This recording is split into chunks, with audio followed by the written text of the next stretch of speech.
Good day, my friends. July 2nd, the day after Canada Day, which is July 1st, or Dominion Day, as us Canadian traditionalists might call it. Also, day after the Feast of the Most Precious Blood. And then also, of course, the consecrations of bishops by the SSPX, which I'm sure you know happened. And now, today, there have been released letters from Cardinal Fernandez explaining the penalties. Now, the situation is interesting. It's kind of like during COVID, where you get flooded with all this scary stuff, and it's all very intimidating. My job here is to try to do my best to actually explain what the letters mean, because there's a bunch of footnotes and things like that in these letters, or citations, I should say, and those things are actually vital to actually understanding it. So whatever your opinion on the SSPX may be, you need to understand it properly, because here's the thing. Schism is a sin. In order to be guilty of a sin, you actually have to do the sin. So if you're going to be accusing people of being in a state of sin, you really got to get that right if you should be accusing them of that at all. We must deal with the objective, but we can't make any claims about the subjective. And we're going to go through what that means as we read these letters. Also, I have decided that I will not be watching any podcasts or reading any articles in this present moment from people crying schism and so forth, for a couple reasons. Number one, some of these individuals are my friends, and I mean that. And I don't want to resent my friends, and I'm an imperfect person. I'm Italian through my mother, so I am prone to anger. It's like being, my friend Joey Boca, shout out Joey, he put a tweet out the other day. He's an Irish New Yorker, and he tweeted something like, I don't wish Irish blood on my worst enemy, because it means every morning you get up and by 8 a.m. you found something to be upset about. We have these temperaments from our ancestry, I guess you could say. And as an Italian, I am as prone to anger as I am to romance and to gastronomy. So I know that about myself. And also, one of my great heroes is Michael Davies and Chesterton, two of my heroes. Michael Davies was a huge defender of Archbishop Lefebvre, and then he begged Archbishop Lefebvre to not go through with the consecrations. And then after the consecrations, for a period of 2 or 3 years, something like that, maybe 4 years or whatever it was, he was of the opinion that the SSPX had committed a schismatic act and that Archbishop Lefebvre should not have done it. And it was very tragic for Michael Davies. He was very sad about it because he was a very good man. And then he changed his mind. There's an anecdotal story, so take it for what it's worth. But if you've ever been to St. Mary's, Kansas, obviously the site of St. Pius X is there, but there's a fraternity parish, Fraternity of St. Peter Parish, close by. Typical Midwestern Kansas fashion. There's, small towns all linked by 10 to 15 minutes of highway, And then so one of the local places nearby St. Mary's, there's a fraternity parish. And Michael Davies was, I believe I'm getting this right, he was giving a talk at the fraternity parish near St. Mary's, Kansas. And this was in the 90s. And he was asked by the audience, and I was talking to someone who was relaying this story to me. He was asked by a member in the audience, what do you think of Archbishop Lefebvre? And Michael Davies went on and on about how he thought he was a saint in his books. I don't know if the fraternity parish priest was very happy about that, but Davies ended up changing his mind. And because he was a man of true Christian charity, he remained close and in friendship with those with whom he disagreed. Because ultimately we have to remember that there are many things out of our control, and it is not our job to lose hope or to get emotional or do something drastic because of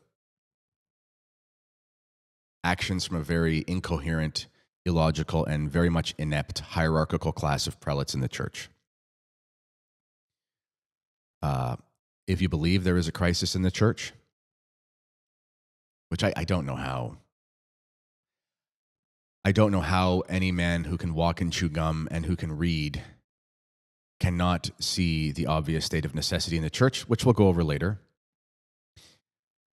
This podcast is going to be relatively long, by the way. But anyway, if you believe there's a crisis in the church, well, when it comes to these canonical things, we're talking about acts of jurisprudence. We're not talking about definitions of law or definitions of dogma, etc. We're talking about acts of jurisprudence. And legislators can make mistakes.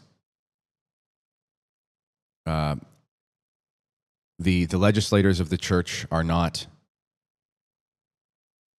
endowed with some sort of infallibility, or some grace that makes them perfect in their legislation. If that were the case, we wouldn't have to have courts. Someone could just pronounce it and that'd be enough. Obviously, you have to have processes. There are also a number of canonical questions that will arise from this because, technically speaking, if somebody is named in an excommunication, which has happened for the 6 bishops involved, interestingly, Dom Pagliarani was not named, but there is supposed to be a right of appeal and a right of defense, which is the church's law, and that is owed de facto and necessarily so to everyone named. So we'll see if they even get a day in court. We'll see. And there's a lot that's still going to be unearthed about this, and there's a lot of things that are just beyond our control. So we just have to do our best to stick to the facts and then make decisions about those. But effectively, what has happened today is essentially exactly the same thing, and I'll show you why, as what happened in 1988. And the documents attest to that, and we will go through those to explain as such. So, let's bring up the first document, which is the Decree of Excommunication released by Cardinal Fernandez. So, I'm going to read it to you. When you do these podcasts on your own and you're doing all of the finagling with the buttons and stuff, sometimes it's hard for me to get everything on the screen because I have other things I got to show. So I'm just going to read you the decree, but then I have other things that I'll show you. So here is what Cardinal Fernandez wrote. He's a prefect for the Dicastery of Bishops. What's interesting... I'll leave this for later. Anyway, okay, so here is the decree. Despite the warnings addressed to the superior of the society, etc., Bishop Alfonso de Galarreta, having committed an act of a schismatic nature through the episcopal consecration of 4 priests without a papal mandate and against the will of the Supreme Pontiff, has ipso facto incurred the penalties provided for in Canon 1387 and 1364, Section 1 of the Code of Canon Law. So let's leave it there. So the first penalty he gives is 1387. Now, what does 1387 say? So, it says, both the bishop who without a pontifical mandate consecrates a person a bishop and the one who receives the consecration from him incur a late sententia excommunication reserved to the apostolic see. Now that's very interesting because this is in the section of canon law where it pertains to offense against the sacraments, which is different. We'll go to the next canon, which is in 1364. Which is offense against the unity of the church. So what Cardinal Fernandez is doing here is exactly what happened in 1988. And then we'll go to his explanatory note, which is the same as John Paul II. And then we'll assess that and see if it makes any sense. Because 1364 says, an apostate from the faith, okay, it's not apostasy. A heretic, okay, it's not heresy. Or a schismatic, incurs a late sententia excommunication, etc., etc., etc. But what's interesting about this is that the first penalty given is that of excommunication because by law, without state of necessity, and there are canons that talk about that, which we can talk about, but by law, letter of the law, just the act of consecrating a bishop for Latins, not necessarily for the Easterns in certain cases, but for Latins, you incur an excommunication. But it is not because it is listed as a schism. So, Cardinal Fernandez is applying the penalty for schism for an act that is in the Code of Canon Law in a section that does not deal with schism. So it's the opinion of Cardinal Fernandez. You may agree, you may disagree. It's the opinion of Cardinal Fernandez that it was a schismatic act. And we'll read his explanatory note, and we'll read John Paul II to understand why, but we'll leave it there for now. So let's go back to the letter. I therefore declare for all legal purposes that both the aforementioned Bishop Alfonso de Galarreta and the names of the bishops, so Pascal Schreiber, Michael Goldaddy, Michael Poinsonet de Sivry, and Marc Hanapier, have incurred ipso facto the late excommunication reserved to the Apostolic See. So because they were the ones consecrated, which is from Canon 1387. He says, I further declare that Bishop Bernard Fillet has also incurred this penalty. I'm paraphrasing, but that's what it says. And why? Because he was the co-consecrator. Why are there more than one consecrators involved in bishops' consecrations? It's to ensure validity. And historically, it's been 3. It doesn't have to be, but in this case, there were 2. And he goes on to say, clergy and the lay faithful are warned not to join the schism of the priestly fraternity of St. Pius X, as they would thereby incur ipso facto the penalty of late sententiae excommunication. Now, this is all very scary, isn't it? The thing is, it's the exact same thing as 1988. So, which is fascinating because if we're being technical, absolutely technical, and we'll go through these documents, but if we're being absolutely technical, it was the belief from the letter of Cardinal Gantin in 1988, and then the explanatory letter of John Paul II a couple days later in Ecclesia de Adflicta. It was the belief that the priests and the lay people would be guilty of schism. Now, that never passed the test. And technically speaking, and this was pointed out by Cardinal Mueller, like if we want to get really precise with things, the excommunications of the 4 bishops that were still living in 2009 were nullified, but it was never the case that it was ever decreed that there was no longer a schism. But here's the problem. If you're already in schism, you can't be put into one. Again, because you can't kill a man twice. And furthermore, you can't give faculties to schismatics. And the current Roman hierarchy believes that Orthodox bishops do have jurisdiction, and therefore they do absolve sins validly. So it's all a very incoherent mess. And it is a fact. The letters exist. I have a canon lawyer friend who is in possession of them, and Bishop Fillet has spoken about this, that the bishops of the society were given permission to ordain priests. They were given what are called dimissorial letters, that they had permission from the Holy See to ordain priests, and they would not be penalized, which you can't do with schismatics. So if we're being technical, the schism was never, quote unquote, undeclared, but it was also never real. Unless you believe you can be in schism and not in schism at the same time. And that would be to break the law of non-contradiction, which is logically absurd. All right, let's go to the next one. So here is the explanatory note. This is more similar to John Paul II's letter, Ecclesia de Adflicta, and it references Ecclesia de Adflicta. Okay. I'm going to skip past the first 2 or 3 sentences because it's just kind of preamble stuff. He goes, therefore, this dicastery, in the faithful exercise, the original is in Italian. I have an English translation, però parlo italiano, posso capire italiano, posso leggere italiano. Dunque, io posso dire che questa traduzione è valida. This translation is valid. It says, therefore, this dicastery, in the faithful exercise of the functions entrusted to it, deems it necessary to note that this act constitutes the delict of schism.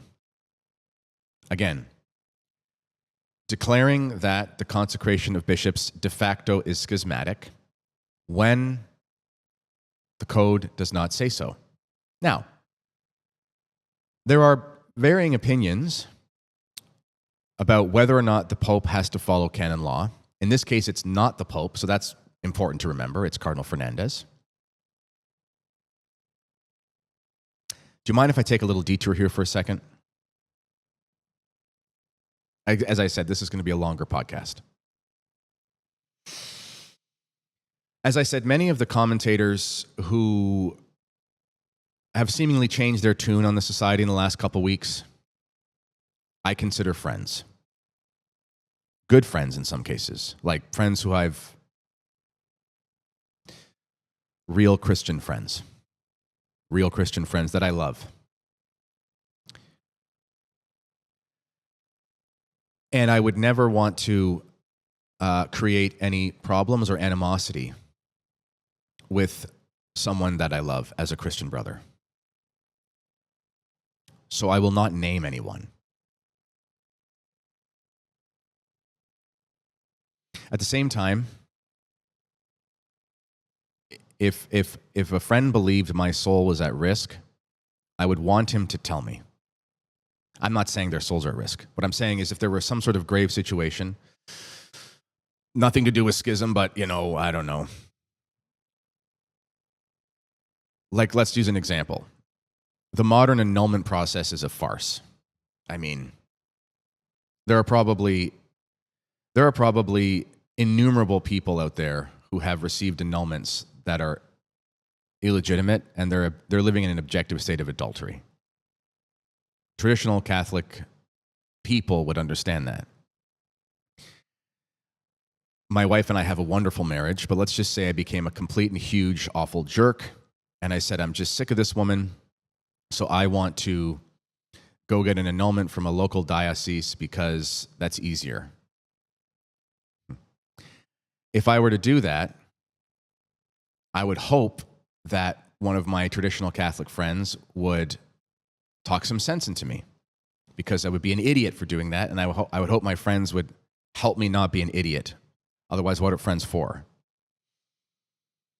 Now, in this case, we're dealing with a delicate situation because all of this is happening in the public forum, which in a sense is kind of disordered, but this is the situation we've inherited.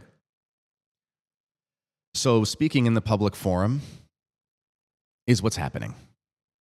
And you respond like with like. Now, that being said, I've had many conversations with friends, many conversations behind the scenes. So those have taken place. I'm going to tell a story here, kind of like a parable, to try to explain what I mean.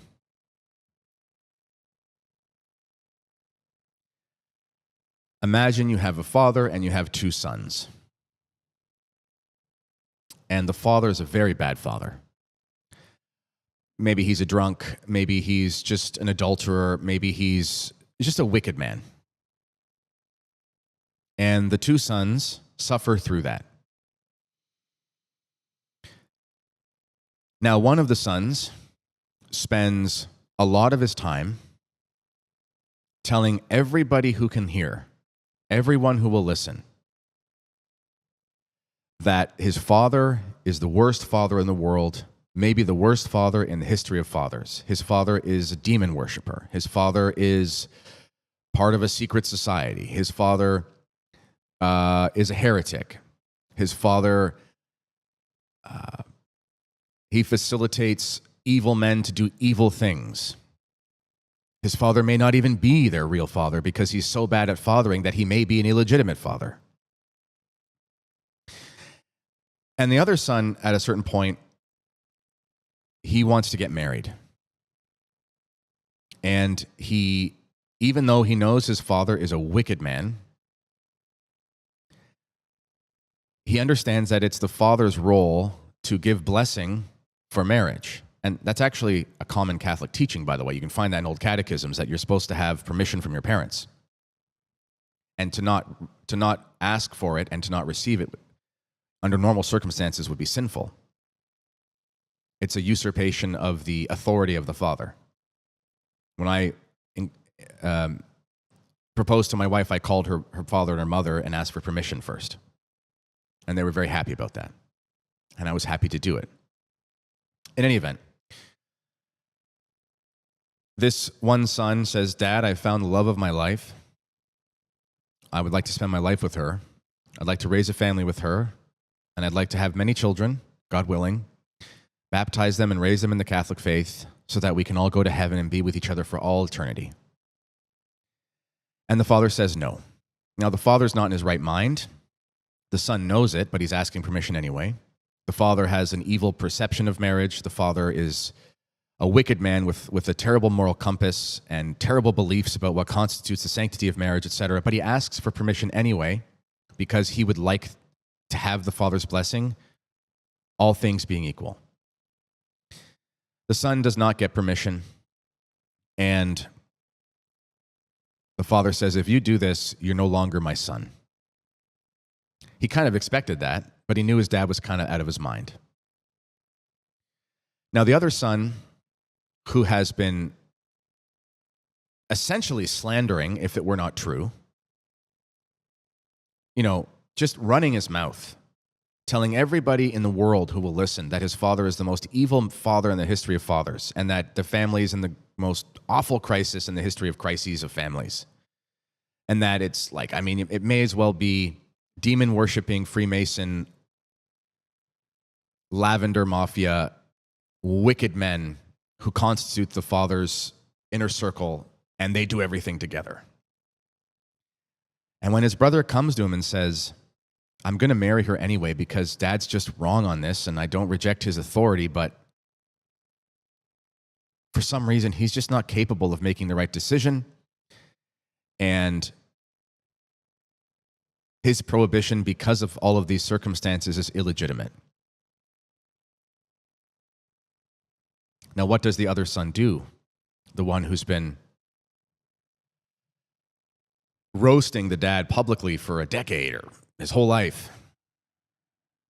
He says, you disobedient son, you're not obedient to Dad. You're no longer part of this family.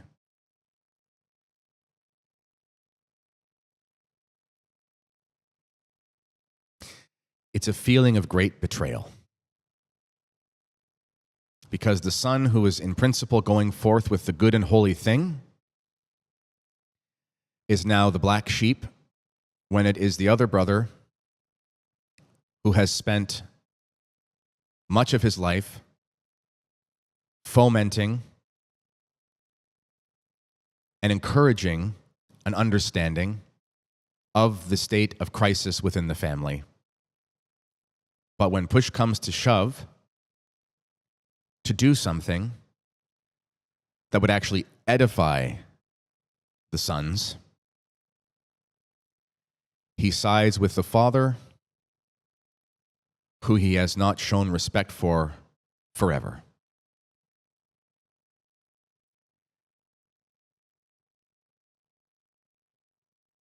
That's the parable I want to tell. Okay, back to the letter. Okay, so Cardinal Fernandez, he says, this is the delict of schism with the canonical consequences for the sacred ministers and lay faithful involved. In fact, as already stated in 1988, this is where it's interesting. He says, such disobedience, so appealing to 1988, he's saying it's an act of disobedience. He said, entails a practical rejection of the Roman primacy and constitutes a schismatic act. And then he cites Ecclesia de Adflicta, paragraph 3, which I will show you so we can read it together.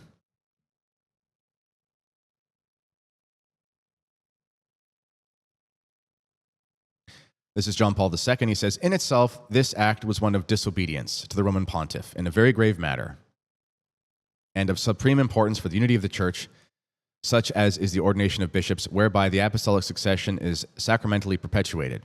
Hence, such disobedience, which implies in practice the rejection of the Roman primacy, constitutes a schismatic act. And for his citation there, he goes to the Code of Canon Law, and what he does is he cites Canon 751, which talks about schism being the rejection of the Roman primacy. or failure or refusal of submission to the Pope. So what's interesting about this is that Pope John Paul II and Cardinal Fernandez after him have gone from an act of disobedience to a general refusal of submission to the Roman primacy, which is quite the leap. It's quite the leap. Disobedience to one's father does not mean a de facto refusal to submit to one's father. It means disobedience. You have to take the person as a whole and the actions as a whole. But they didn't do it in 1988, and they're not doing it in 2026. There is some tragic irony in the fact that Dom Pagliarani said that the society was going forth with the consecrations on February 2nd, which is Candlemas, but it's also Groundhog Day. So maybe a little humor in there somehow. Okay, back to the letter from Fernandez. It says this: sacred ministers belonging to the priestly fraternity of SSPX are in schism and must therefore be considered schismatics. A couple things are interesting about this. From now on, little victories here and there. The anti-SSPX commentary crowd has been arguing for decades that the priests of the SSPX are in schism. But apparently they weren't. So I would hope that those of you out there who do what you do for the love of the church, because I hope that's why you do it, I would hope that you would publicly apologize for calumniating 750 priests for the last decade with your commentary, because in fact you had been lying to the faithful. Because they weren't in schism, because apparently they now are, but they weren't before. Fascinating. And it now refers to Ecclesia Dei, paragraph 5c. We'll read that. Because here is why I'm saying that it's the same as 1988. So, Ecclesia Dei, paragraph 5c.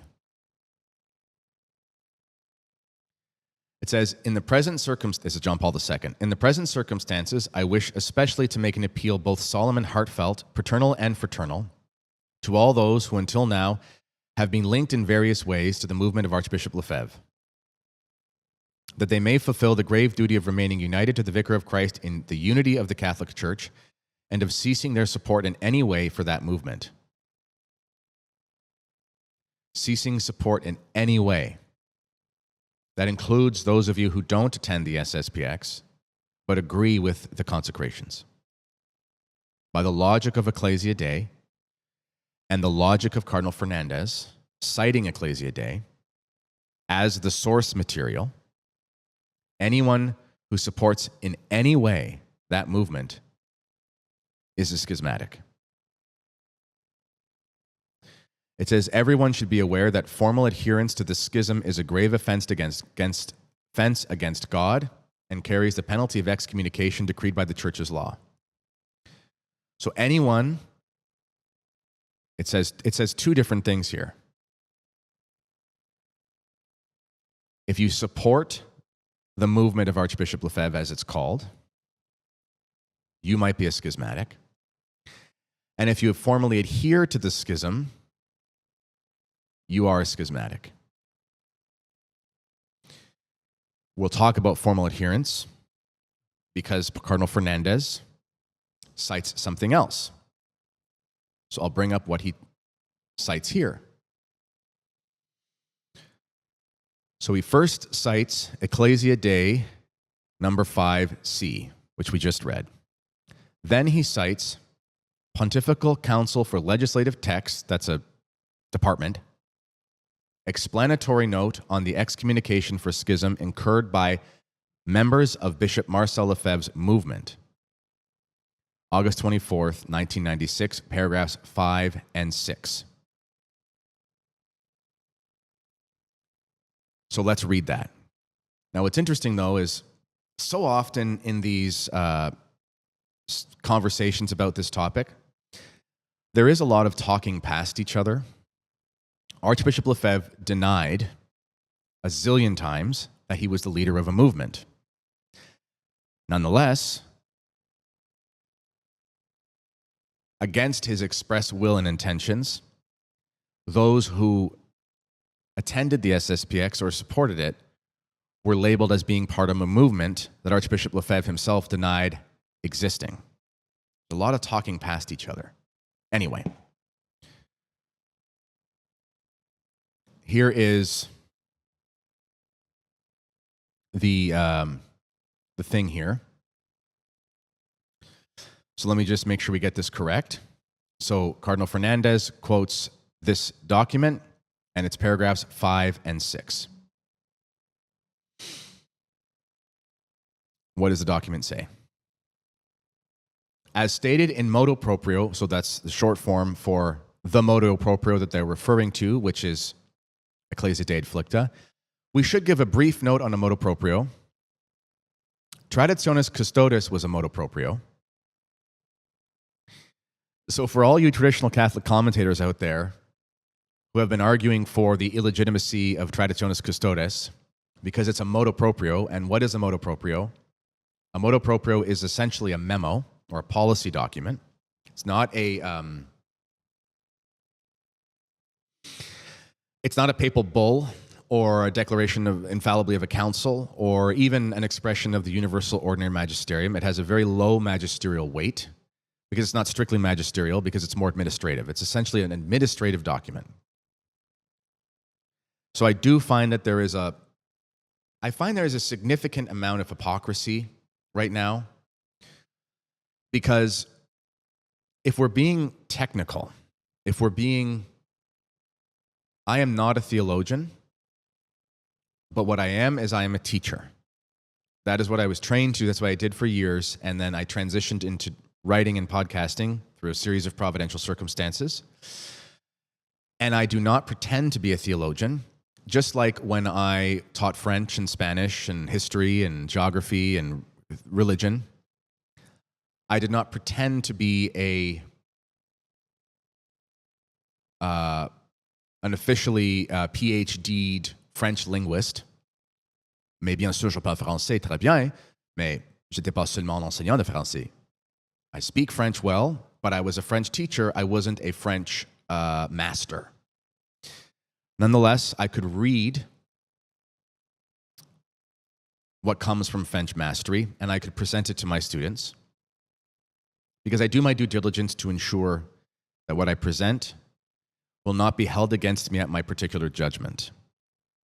Like all of you, I am a terrible sinner, and I have many sins in my life that I have to atone for.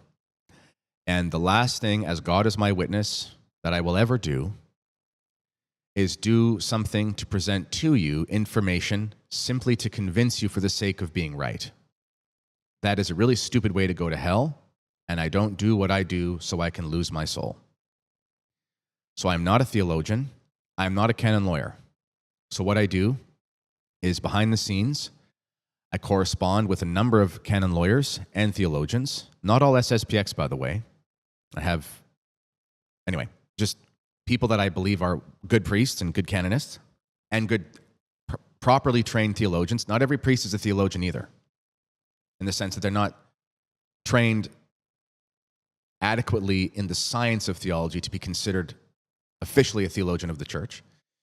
And I have a number of theologians that I communicate with that are laymen who have like pontifical degrees, as well as priests. Some who are society priests and some who are not society priests. I even have bishops who I communicate with, if you can imagine that, non-SSPX bishops. I've actually never had personal interaction beyond shaking hands with Bishop Tissier de Mallory, God rest his soul, and Bishop Fillet. I've never had actually any correspondence with any bishops of the society. I have had more correspondence with bishops who are not in the society, including Bishop Schneider, but others who I will not name because they support the SSPX, which by the logic of this document, they may be excommunicated. Anyway, I transmit to you what the people who have the right to know and the ability to know tell me. I just want to make that clear. Okay. So here's where it gets interesting. It says, as stated in Motu Proprio 5c, late sententia excommun... Oh, sorry. I was going on about hypocrisy. If we are being technical, which we should be, because if we're going to be talking about schism and stuff, we need to get it right. We cannot claim ignorance if we are opening our mouths publicly. It's not going to work. We don't have to open our mouths publicly. But if we are going to open our mouths publicly, then we're going to be held accountable for what we say. So if we don't know what we're talking about, then we better get it right. Or we better keep our mouths shut, I should say. A motu proprio is a policy document. And let me actually read you something to buttress what I'm saying. So again, you don't have to trust me, but instead you can trust the mind of the church, because my words are meaningless unless they happen to say true things, but that doesn't come from me. So I have notes that I keep on hand to make sure that when I say things that I don't say wrong things, because I'm an idiot, and I would do that if I didn't refer to the relevant sources. Here is notes I've basically compiled and about the different documents and what constitutes the various doctrinal authority because of both the documents and the content. So just so we can all be clear here, don't listen to Kennedy Hall, listen to the church. Kennedy Hall's a moron. Church is not. All right, so here are the notes that I have, and just so everyone's clear, these notes, what I'm going to share with you here, it's a combination of essentially the perennial authors of manuals and whatnot, including men like Van Noort, Saliveri, commentators on canon law, a lot of important theologians who would represent the teaching of the church. This isn't my ideas, but here are the basic types of documents that come out. So considered to be in the highest category, we have apostolic constitutions. Those have historically been used for ex cathedra definitions. Not always, but historically. We also have what are called papal bulls. These historically, aside from ex cathedra definitions, are historically seen as the most solemn instrument for irrevocable definitive matters. And the word bull comes from bulla, which means lead seal. So it's sealed. So we have to understand these differences, because a lot of time people will say things like, oh, it's an encyclical, da-da-da-da. Well, it's not always. Encyclical is a general word because it refers to something that is sort of cycled throughout, but there are differences between them.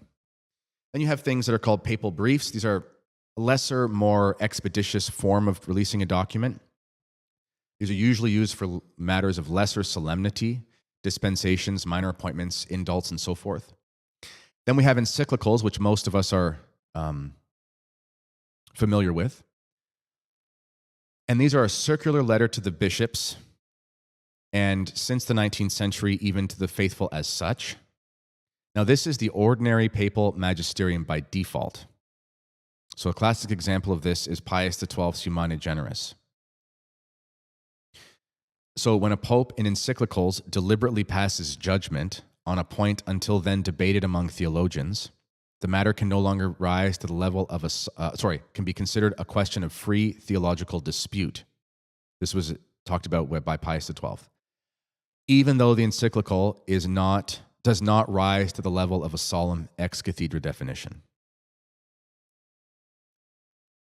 So on the one hand, we can't say encyclicals are like the highest thing. On the other hand, we can't say it's just an encyclical, because it's the content that's important.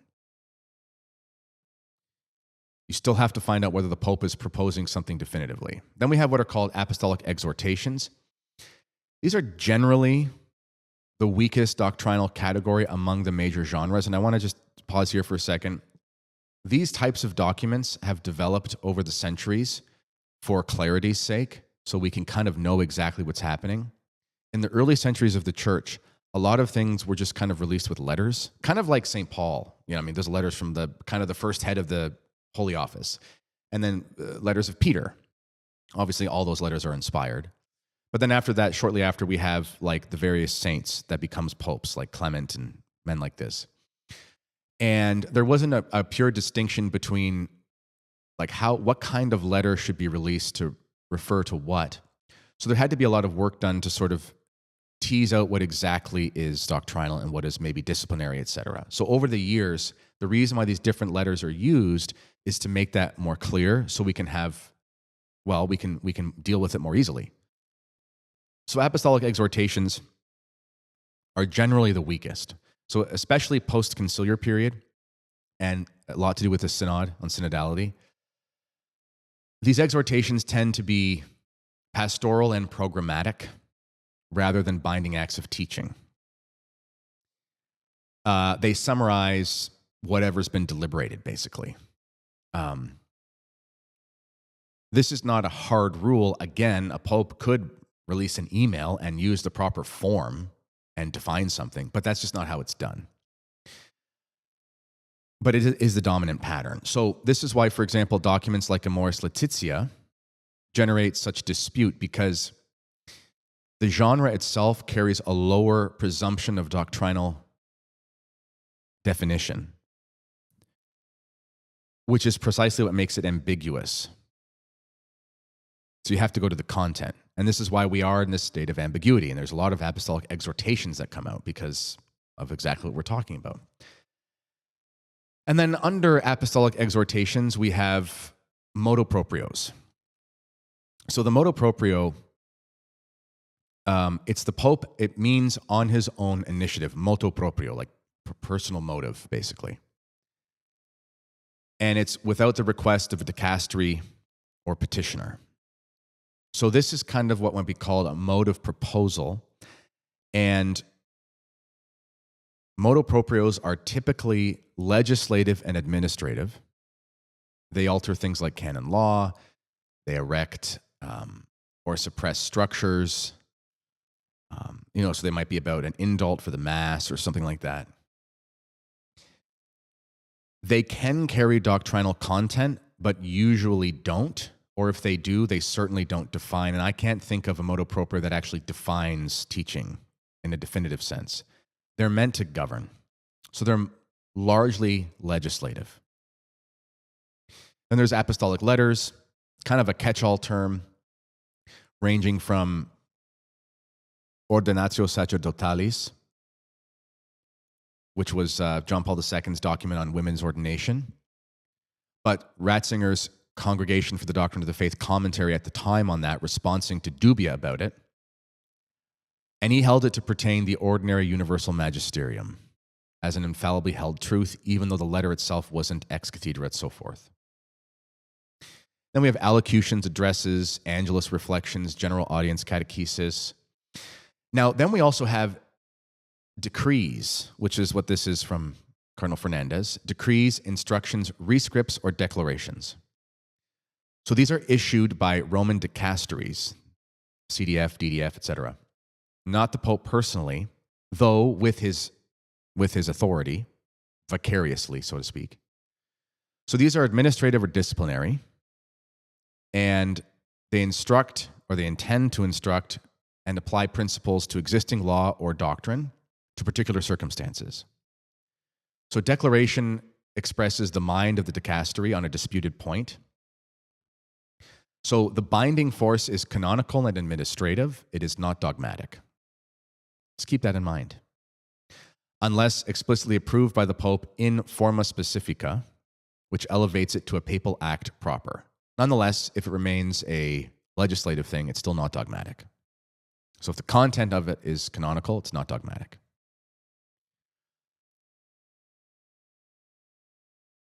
I hope that makes sense. So then we must also discuss really briefly, we have the theological notes that grade the binding character of teaching. So we have De Fide Divina et Catholica, which is formally revealed and defined, and to deny that is heresy. We have Fide Ecclesiastica, which is infallibly taught by the ordinary universal magisterium, though not formally in the deposit of revelation. So that's an example is something like We know that angels exist from the scriptures, but if I'm not mistaken, and this is just an example, there are many examples, this is top of my head. I don't think it's been defined de fide by the church what the nature of an angel is, but it's the received tradition that's always been believed by all that they're pure spirits. So that's kind of like the ordinary universal magisterium. We have sententia fide proxima, which is commonly held as revealed, not yet formally defined. We have theologica certa, a theological conclusion, certain connected to revealed truth by necessary inference. We have doctrina catholica sententia communis, which is authoritative common teaching, which is owed religious assent, which is not the same thing as the assent of faith. I'm not saying you should look for reasons not to, but the distinctions matter. And then we have sententia probabilis or opinio tolerata. So these are free theological opinion of varying degrees. An example of that, if I'm not mistaken, is if Judas received Holy Communion at the Last Supper. For some reason, that's debated. I don't know. Now, what are the grades of assent owed? Now, this is where this is where the types of documents really matter and what their intention is. So in the first category, we have dogma solemnly defined. So extraordinary magisterium through councils, ordinary universal magisterium, things that are of divine faith and fides divina and catholica, theological faith. These are irrevocable. To deny them is heresy, or at least grave error. Then we have authoritative but non-infallible ordinary magisterium. So this is typical encyclical content, to be specific. Now, again, you have to assess what's in the encyclical, but typical encyclical content. Also things like doctrinal apostolic letters that are not meeting the conditions for infallibility. These are real documents. They're not optional, technically, but theoretically reformable. And this is why you could say the documents of Vatican II could be reformed, because they don't meet the criteria for these dogmatically, solemnly defined documents. So Cardinal Fernandez is wrong that you can't reform it, because you actually could. And the general manualists in the preconciliar period held that submission does not extend to matters where the teaching would itself conflict with previously defined dogmas, which again also includes the ordinary universal magisterium. Because a Catholic is not bound to assent to what contradicts the faith merely because it's issued from legitimate authority in a non-definitive way. And then finally, we have what are called disciplinary and administrative legislative things. And this is most motu proprios, like this one from Fernandez. Instructions, decrees, like this from Fernandez. Sorry, the motu proprio is from the Pope. The decree is from Cardinal Fernandez. So these, in general, require canonical obedience because they're acts of law, but not doctrinal assent.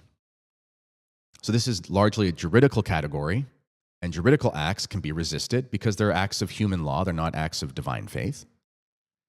As long as you have proper cause, and when you do so, you're not actually touching on the deposit of faith at all. So obedience to law admits of the classical conditions for licit resistance to unjust or gravely harmful legislation. And canonists like Verns Vidal and others, who are great heroes of the canonical tradition, would admit things like epikeia, which is the best translation is equity, so the law to be done justly, and to basically take into account the goodwill of the people and give benefit of the doubt, is the best way of putting it, and to apply the law in a way that takes that into consideration. And the state of necessity, which we'll talk about later in the podcast. Okay, I wanted to talk about that. As I said, this is going to be a long podcast, but there's a lot going on. So when we're referring to these documents, Ecclesia Dei Flicta, the decree from Cardinal Fernandez, according to the mind of the church, you can actually disagree with them. You can. I don't remember where I was, but I believe we were going over the explanatory note. Yes, that's what we're doing, from the Pontifical Legislative Text document. So let's bring that up again. So, back to it.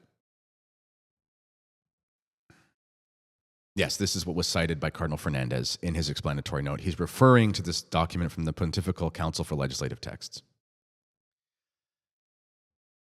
And remember, if I just make sure I get the terms right here, he says, sacred ministers belonging to the SSPX are in schism and must therefore be considered schismatics. And then he appeals to this Ecclesia Dei 5C.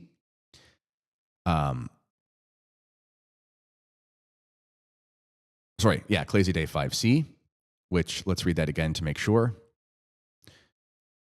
Right here, he says, in the present circumstances, anyone linked in various ways to the movement of Archbishop Lefebvre, that they may keep being Catholic, blah, blah, blah, cease supporting in any way that movement, which is very broad. And it says right here, everyone should be aware that formal adherence to the schism is a grave offense against God and carries the penalty of excommunication. So this is why I'm saying it's the same as 1988. It's saying the same thing because he cites, Fernandez is citing this it's so confusing. I wish they would just use things in straightforward ways, but he's citing this Pontifical Council for Legislative Text document, which then cites Ecclesia Dei Adflicta. Okay. And what does it say? And again, Fernandez in his thing is saying, go to the Pontifical Council document and go to paragraphs 5 and 6. So that's what we're going to do. We're going to go to paragraphs 5 and 6. Okay.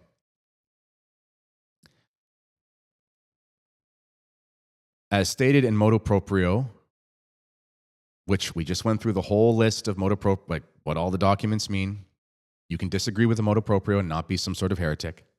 You can even resist it for a state of necessity and not be some sort of schismatic, according to the tradition. It says, late sententia excommunication for schism concerns those who formally adhere to the said schismatic movement. Although the question regarding the exact scope of the notion of formal adherence to the schism should be referred to the competent Congregation for the Doctrine of the Faith, it seems to this Pontifical Council that such adherence must imply two complementary elements. So what's interesting about this, Cardinal Fernandez, if I bring up his document, he says, where does he say it in here? Okay. He says in the next paragraph that we'll get to, but I'll talk about it. He says that remains in force and the dicastery makes it its own. So he's referring to this document on the screen right here. But again, it's fascinating because this document seems to imply that the priests would be in schism. And he said it remained in force as if it were still in force. But somehow the priests are now in schism from now on, but they weren't before, which contradicts the documents. It's just classic post-Vatican II insanity. Anyway. So there's two ways, and Fernandez says that the dicastery, that he says that document was always in force. What level of force we don't know because it didn't actually practically apply. And now the dicastery is making it its own. You see the major problem here with these men is that they don't know how to reason. They don't know how to. It's like a web of confusion and a conflation of different levels of things. And it's just kind of like throwing spaghetti at the wall and seeing what sticks. But when you actually start to break it down, it starts to get very ridiculous. Because if we break this down like a normal person, what he's basically saying is that on the one hand, he's saying the priests of the SSPX from now on are schismatic. So they weren't before. But then in the next breath, he says this document that explains why they're schismatics remains in force, which means they must have been schismatic, but they weren't because from now on they are. And he says, and now we make this document our own. It's very confusing. It's what you'd expect. So, and then in the document, it says we would have to have the CDF comment on this, but it seems to this council, so it's not even certain, it seems to this council that formal adherence must imply two complementary elements. A, one of an internal nature consisting in freely and consciously sharing the substance of the schism, whatever that means. So if you go to the Fraternity of St. Peter and you say, yeah, go for it, Dom Palirani, you might actually be considered a schismatic. This is very strange. This is not in line with the tradition of the church either, because, like, for example, when you read Bellarmine on heresy and whatnot, occult heretics cannot be judged in the external form. Like, so basically you can't judge a man's heart. You don't actually know why he believes it, etc. It has to be, anyway. So the internal element is really strange. And yes, referring to Bellarmine, I can foresee objections. Referring to Bellarmine does apply when it comes to heresy, because in the Code of Canon Law, heresy, apostasy, and schism are put together. So there's your answer. So it says, consciously sharing in the substance of the schism, that is, in opting in such a way for the followers of Lefebvre that this option is placed above obedience to the Pope. At the root of this attitude, there will usually be positions contrary to the magisterium of the Church. Well, there are not positions contrary to the magisterium of the Church in the SSPX, which was evidenced by their profession of faith. So it's very speculative. So the Dicastery of the Doctrine of the Faith is making its own, a document that explains how maybe under certain circumstances, if we speculate, it may be the case that you deny teachings of the Church. It's just ridiculous. It says, B, another of an external nature consisting in the externalization of that opinion, the most evident sign of which will be the exclusive participation in the Lefebvrean ecclesial acts. Again, there's no such thing as Lefebvrean. That's a made-up term. So that would include things, exclusively without taking part in the acts of the Catholic Church. So I don't even know how you define that. So, like, I exclusively go to the SSPX for Mass where I live. If I'm traveling, I go to the SSPX. But, like, I'll go to a wedding of someone getting married, not at the SSPX, or a funeral, or, like, recently a nephew was baptized by some oratorians. I went to that. And when we prayed the Our Father, like, we walked up, it was kind of the oratorians are interesting because they kind of do things in like a half trad, half new way. I really like the oratorians. I think it's a beautiful order. But anyway, so I don't even know what this means. Like, I don't even know if this would apply to me. If you go to Eucharistic adoration at a Novus Ordo chapel, let's say, is that some sort of ecclesial act? I mean, it's a ceremony, and you're just assuming the Eucharist is consecrated properly, so you're there to adore Christ, and it's not really a liturgy, but I don't know. And he says, however, this is this is a non-univocal sign, since there is the possibility that some faithful may take part in the liturgical functions of Lefebvre's followers without sharing their schismatic spirit. So as God is my witness, I have no schismatic spirit. I mean, you can deny that because you read my soul, but I'm telling you as the guy with the soul that I don't have a schismatic spirit. I love the Pope. I pray for him every day. You may think my way of showing it is funny, but a son can love his father even if his father doesn't recognize the son, and that's not my fault. I don't know what to tell you. And it says to go paragraphs 5 and 6, so we'll read paragraph 6. And it says, in the case of the Lefebvrean deacons and priests, it seems clear that their ministerial activity within the schism, it seems clear, it's not clear, it seems clear, within the schismatic movement is a more than evident sign that the two requirements mentioned above are met and that there is therefore formal adherence. So this is why I'm saying this is the same as 1988. John Paul II's letter, if we bring that up again, everyone should be aware that formal adherence to the schism is a grave offense and carries the penalty of excommunication. So the logic of John Paul II's letter is that the priests of the SSPX were in schism anyway, and they were excommunicated anyway.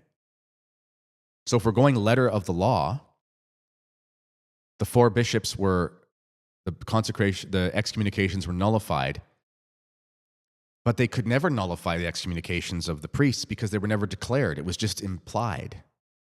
But then the priests were dealt with as if they were not excommunicated or in schism because they had regular interactions. They were in some cases even penalized, and when there was a couple derelict priests in the society, they were penalized by the church as priests of the church. So you can't not be in the church. Like, the church doesn't penalize Orthodox priests or Anglican priests if they have any valid priests still, because they're not in the church. And then they had the permission for ordinations and things, which is documented. it's all very confusing. And the reason I'm going through these documents point by point is because you need to see that these decrees don't have coherence. They just don't. So how do you follow something properly when you don't have coherence? And it seems to be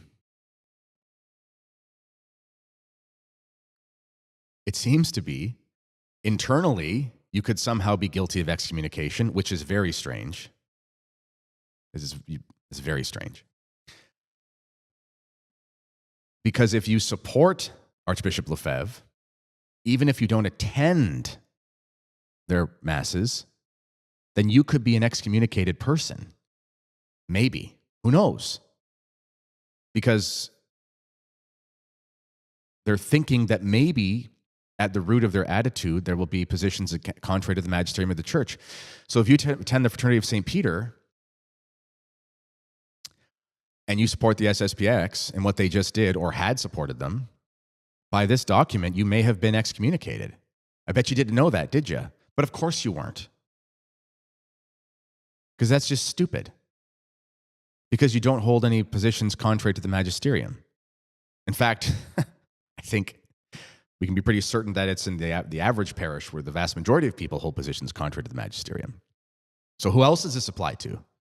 Is it the case if you support Archbishop Lefebvre and the bishops now?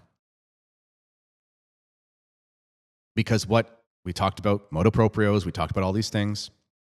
These are legislative acts with which you can disagree, according to the tradition of the church. But you also don't disagree with the magisterium of the church, which is the most important because it's the faith. But if, let's say, you go to a Novus Ordo parish and you don't support, well, maybe you do, but I'm just saying hypothetically, you don't support and you do think the SSPX are schismatics, but you hold positions contrary to the magisterium of the church, because the logic of this is that they're thinking that Lefebvrists, etc., will basically be heretics, but they're not. So I guess, one of the things, sometimes it's very strange to me because, there's this thing called the gospel. I don't know if you've heard of it. And it's actually a collection of sayings and actions of our Lord Jesus Christ, and it was dictated by the Holy Ghost, and it's infallible, and we can never deny it. I didn't know if you knew that or not. And if you read the words of our Lord, he's very clear that the spirit of the law is the most important. So when the letter contradicts the spirit, we've got a big problem. And if you read the Gospel of Luke, our Lord says very clearly, woe to you lawyers who place burdens, I'm paraphrasing, but place burdens upon the shoulders of your subjects, and then you lift not a finger to help them. Woe means you're going to hell. I mean, how else are we supposed to view this? Talk about intellectual burdens, talk about confusion, talk about ambiguity. How is anyone to make sense of this? Because if you accept it de facto,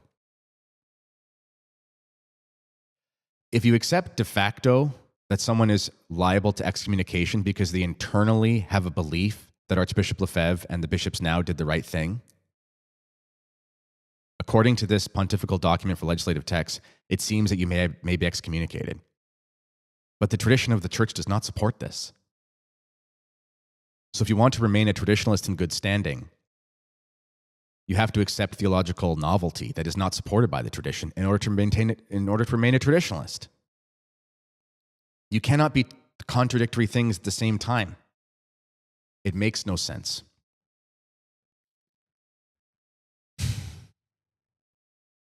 Okay. So we read that part. Now let's go back to Let's go back to Cardinal Fernandez. With regard to the lay faithful, those who formally adhere to the priestly are to be considered schismatic and excommunicated under the conditions established in the explanatory note.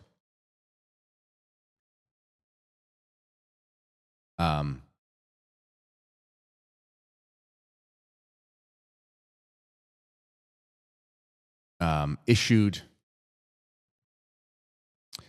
Well, what's interesting, I just saw this. I'm sorry. This document, I won't get into it. It says, the lay faithful who formally adhere, and we looked at formal adherence. What does it mean? Who knows? If you go to the fraternity of St. Peter and think it was right, maybe you formally adhere. You'll never know if you're excommunicated or not. It's so stupid. Anyway, are to be considered schismatic and excommunicated under the conditions established in the explanatory note issued. So the thing we just read. And then it goes to paragraph 7. So we have to now look at paragraph 7. What does paragraph 7 say?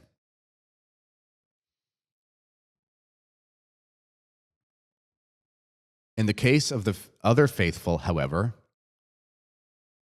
not the priests. I'll highlight this. It is obvious that occasional participation in liturgical acts or activities of the Lefebvrean movement without adopting the movement's attitude of doctrinal and disciplinary disunity. So again, it's assumed that the SSPX are doctrinally unsound, which is an untenable position. My friends, whatever you think about the SSPX, you have to be an idiot to suggest the SSPX does not believe the necessary teachings of the church. That's just stupid. It says, without adopting the movement's doctrinal and disciplinary disunity is not sufficient to constitute formal membership in the movement. In pastoral practice, it may be more difficult to assess their situation. It is necessary to take into account above all the individual's intention and the translation of this interior disposition into action. The various situations must therefore be assessed on a case-by-case basis in the competent bodies of the external and internal forums. So what is this saying?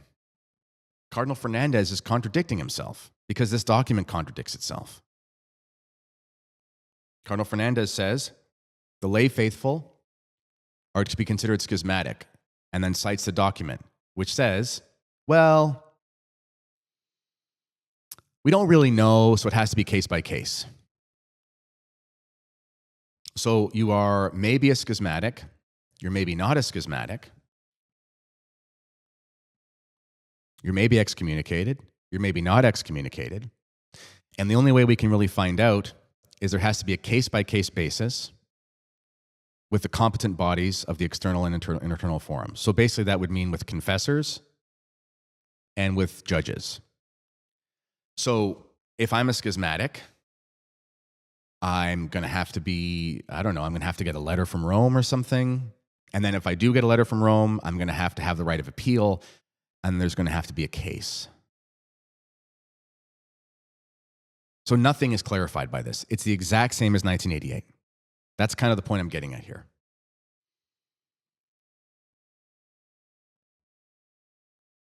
He said, next he goes,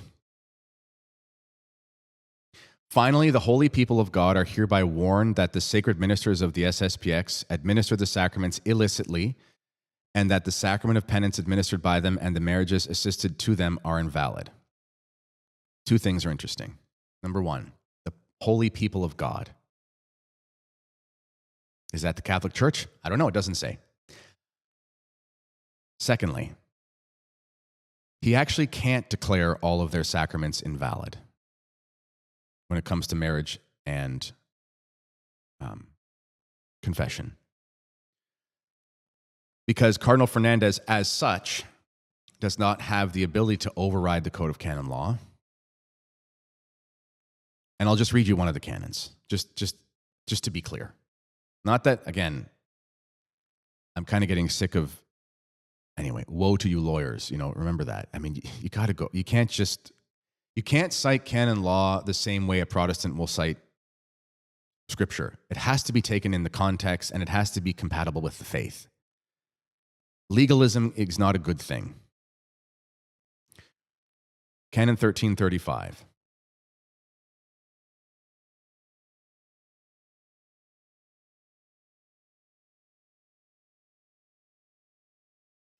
So here you go.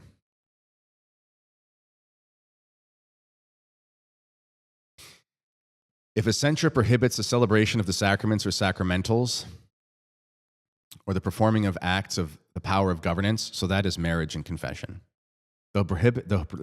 The prohibition is suspended whenever this is necessary to provide for the faithful who are in danger of death. That's one option. So it's even if we take it strictly, Fernandez can't say that because an SSPX priest could absolve someone who is sick, very sick. If a late sententia censure has not been declared, and for a late sententia censure to be declared, you have to name the person. You have to name the person. It's not enough to say they are. You have to name the person because the church's laws, they have to be given right of defense. You have to name the person. The prohibition is also suspended whenever one of the faithful requests a sacrament or sacramental, so that would be a sacrament. Like, well, quite frankly, that's Mass and baptism, and basically last rites. Those are the ones that aren't jurisdictional generally. Or, technically speaking, confirmation, I guess. The prohibition is suspended whenever one of the faithful requests a sacrament or sacramental, which I guess would be something like a house blessing or the blessing of items. Or technically, well, no, exorcism wouldn't work because that's a sacramental, but that requires jurisdiction. But I guess maybe it would apply, although the SSPX, I don't think they do exorcisms anyway. Anyway, I'm digressing. Or it says, or an act of the power of governance, which is confession or marriage. It says, it is lawful to make such a request.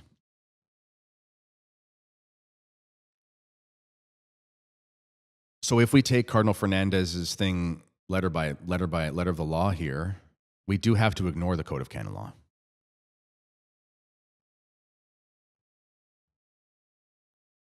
So we're required to follow the law by ignoring the law. Does that make any sense? Not supposed to make sense. It's the new springtime. Continues.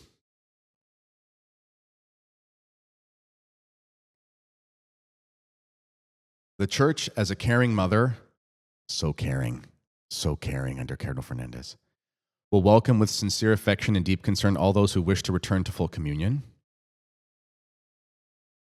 So they were in full communion. I thought they were in schism. We were told they were in schism by all the idiots on the internet for years.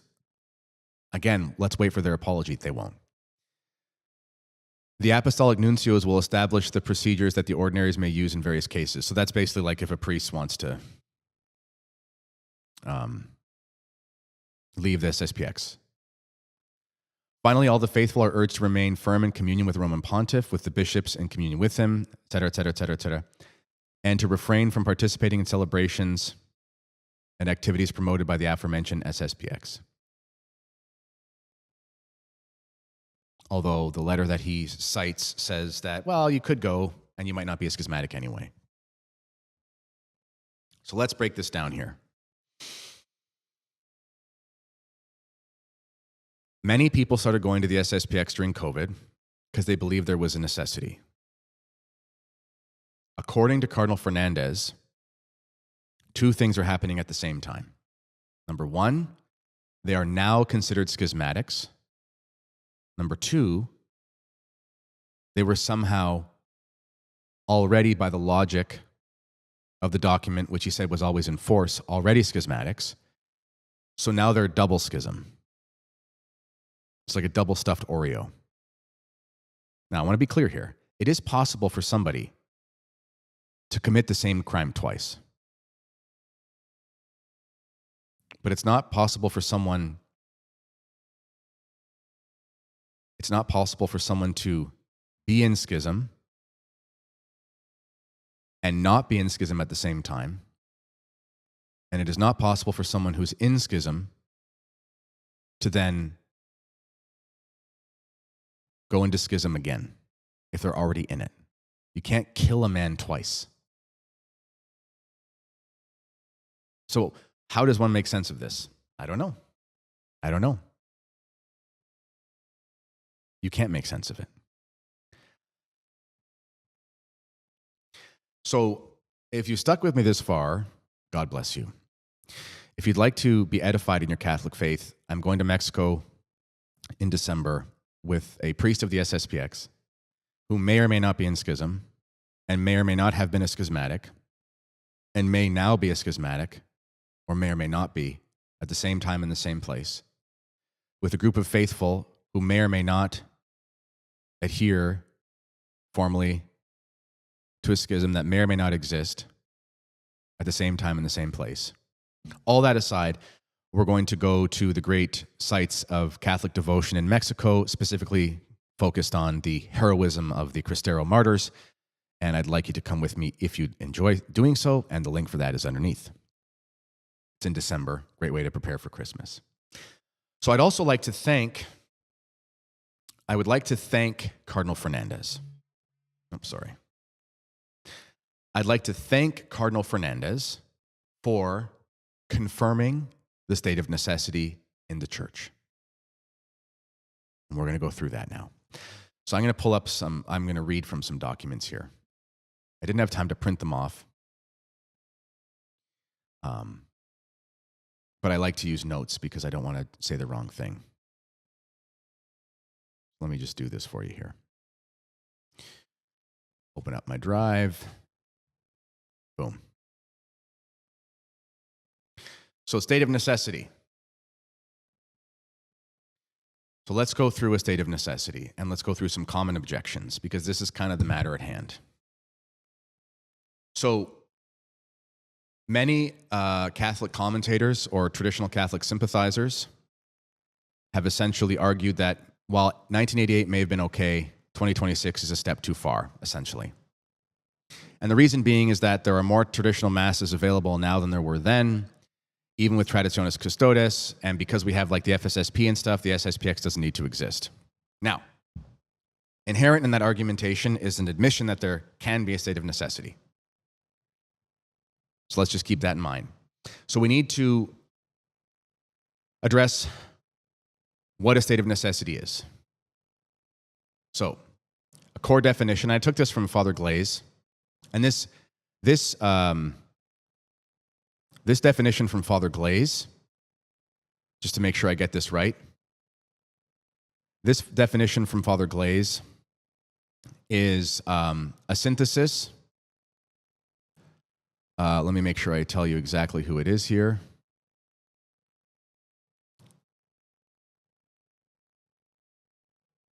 Hold on. Looking for my footnote. Sorry, I wrote a 20-page article. It's hard to find them. Okay.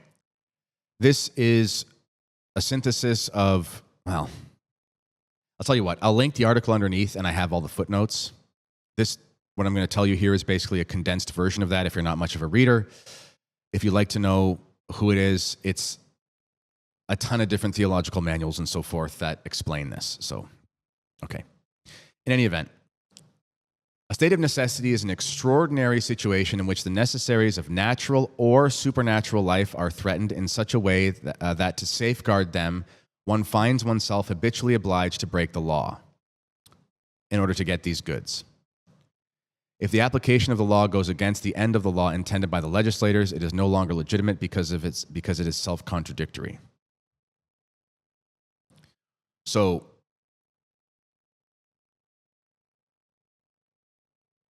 I'll add something there too. Not only are they obliged to break the law, but in the church, the whole edifice of ecclesiastical law is by definition ordered to the preaching of the doctrine of the faith and the administration of sacraments. So the subjects can and must take no notice of particular acts of the law in order to obtain the end of the law, despite the authorities who apply the law contradictory to it. So that's the basics of a state of necessity. And it can be for natural ends, and it can be for supernatural ends. A natural end, where the state of necessity is commonly invoked, is, we'll go through these I'm getting ahead of myself. We also have to understand there's something called legal positivism, which I think is infecting a lot of commentators.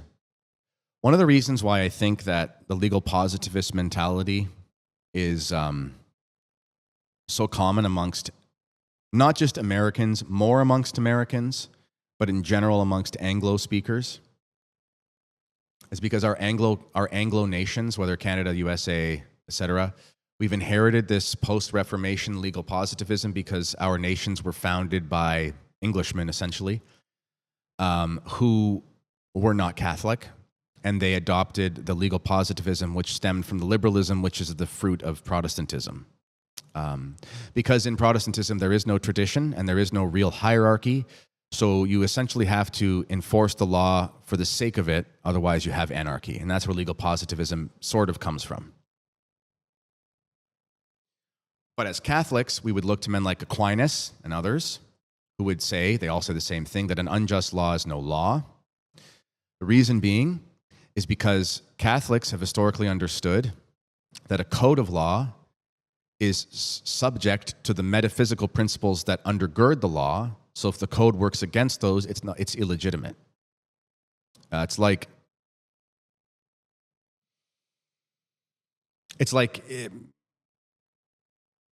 if you say, my son is educated, he has a master's, and you say, oh, what did he study? Lesbian dance theory. Your son is not educated. No, he has a master's. He has the paper that says he's educated, but he didn't learn anything worth knowing. So he's not educated. The principle of education is higher than the certification. Same thing with the law. So there are 5 degrees of spiritual necessity. The first is that's what's called ordinary or common. This is a state of any sinner in ordinary circumstances. So any sinner is under the necessity of confession. There's what's called grave. And this is where spiritual goods of great importance are threatened. There's what's called almost extreme. A soul could be rescued only with great difficulty and without help. This is basically someone who needs to convert on their deathbed. There's what's called extreme. A soul cannot be saved without help, or salvation is morally impossible without it. This is more someone on their deathbed who needs to convert. The one I said before is more like someone who is a Catholic, has been away from the church, but wants absolution. So he's not without faith per se, but he's on death's door and needs help pretty quickly. And there's what's called grave, general, or public necessity. And this is where several souls, not necessarily all, several, are threatened in spiritual goods of great importance.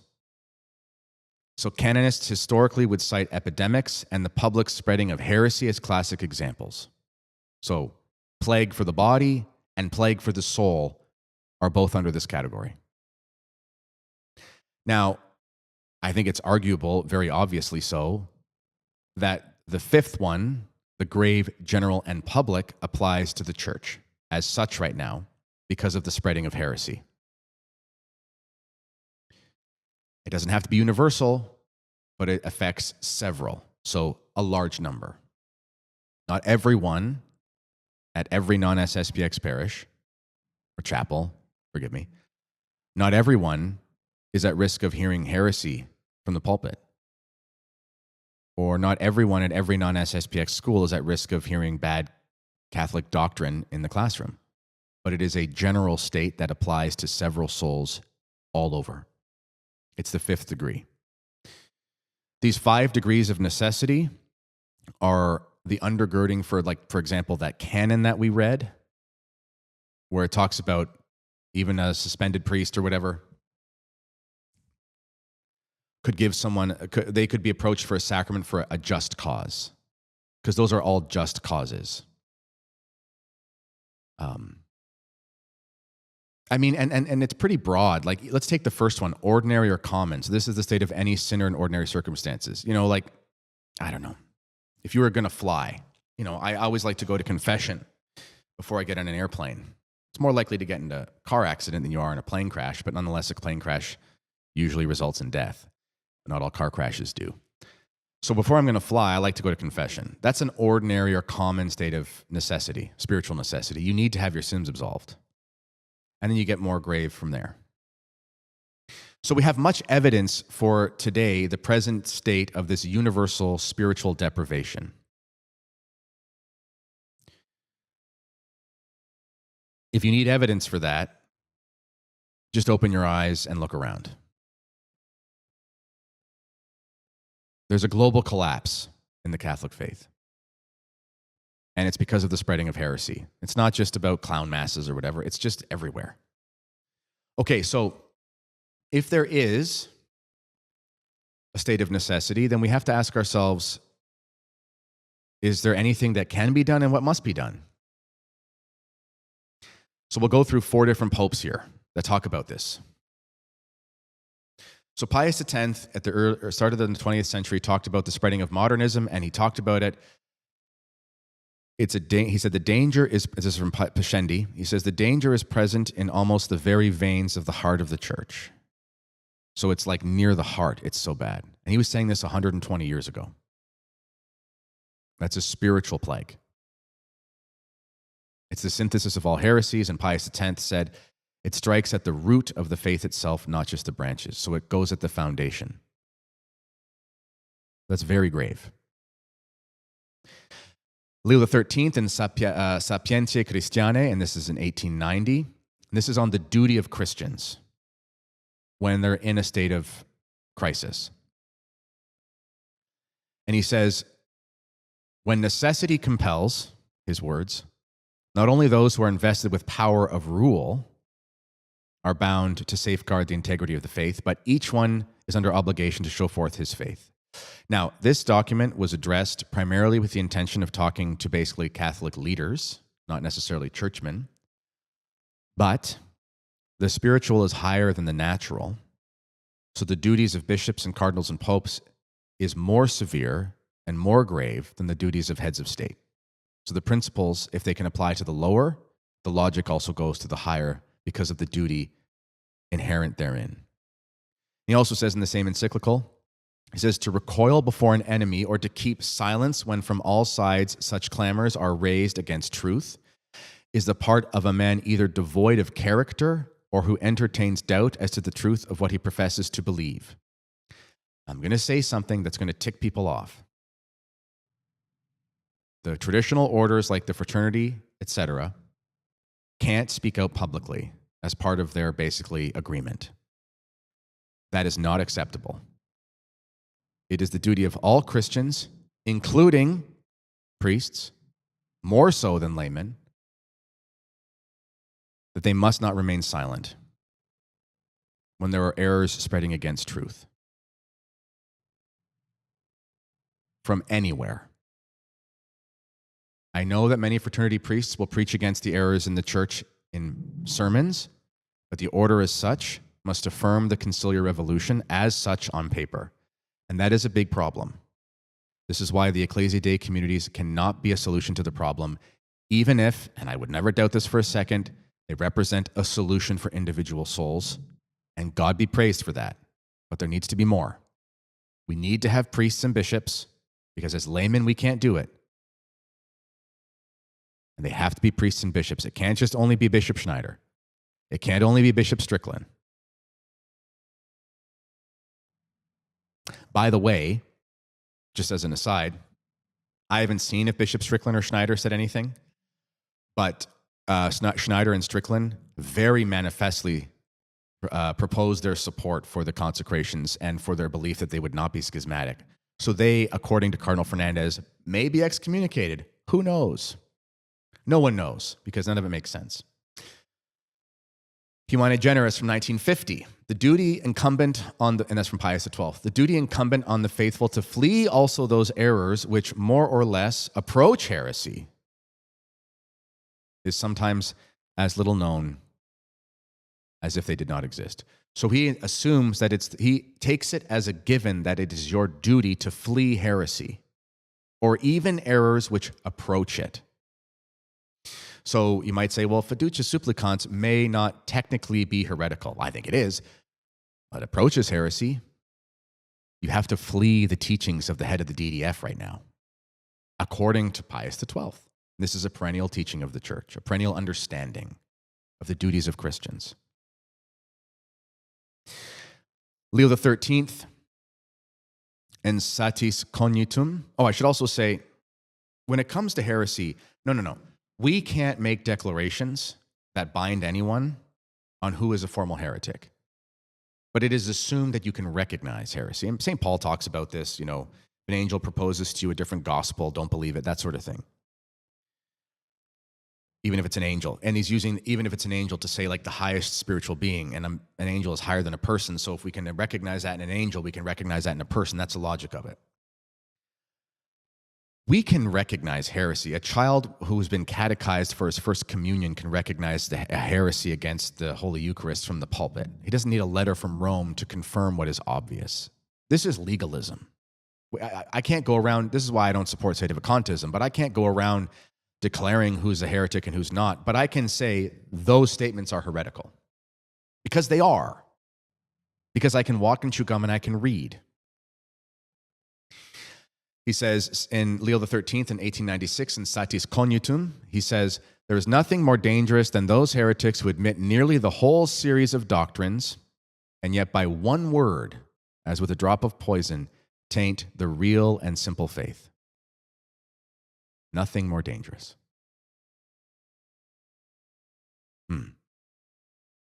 Is that going on in the church? Have we not become accustomed to documents from the DDF, etc., where some of it's true, but then there's this little drop of poison in there? Come on. So right now, we're essentially facing a double necessity. So individuals must flee from heresy and heretics, regardless of formal condemnation. It's our duty to do so, according to the popes. And the second aspect is that those with authority have a positive duty to fight heresy with the fullness of their power. Lay people can't do it. Bishops have to do it. So the question that this hinges on here is, what happens with those with power to rule are negligent? The answer, for an individual, it's your duty to safeguard the faith so that it doesn't disappear. However, laymen need priests and bishops for the sacraments, and not just the sacraments, for the confirmation of the faith. When Christ said to Peter, "Feed my lambs," what does that mean? Confirm them in the faith. What happens if Peter's not feeding you? It's not just the sacraments. You can attend Mass every Sunday for the rest of your life. That's valid. But if you don't have the faith, you won't save your soul. The sacraments, like the Holy Eucharist, they afford you sanctifying grace in a sense, let's think sort of mathematically,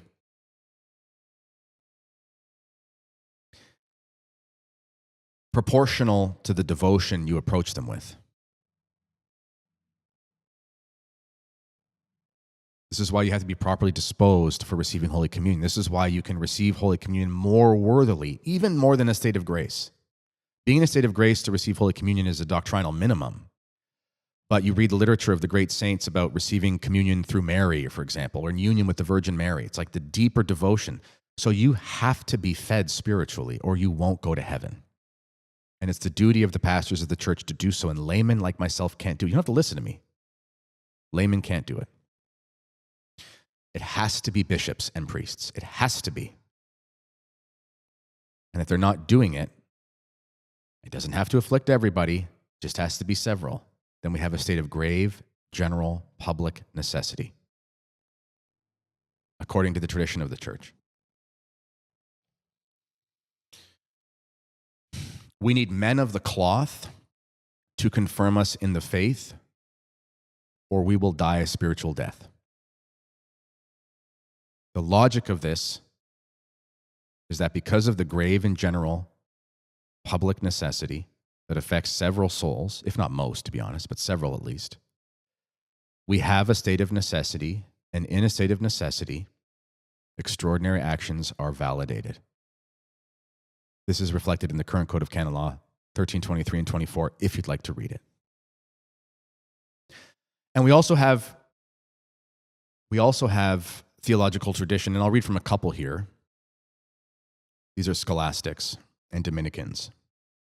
Jesuit and Dominicans. We have Francisco Suarez, who after Thomas Aquinas is heralded by many as the greatest scholastic, or Thomas, whatever the term would be. Anyway, I'm tired. Suarez said, if the Pope lays down an order contrary to right customs, and one does not have to, if the Pope lays down an order contrary to right customs, one does not have to obey him. Now, customs is a term that can be interchangeable with law because custom has the force of law according to the scholastic tradition.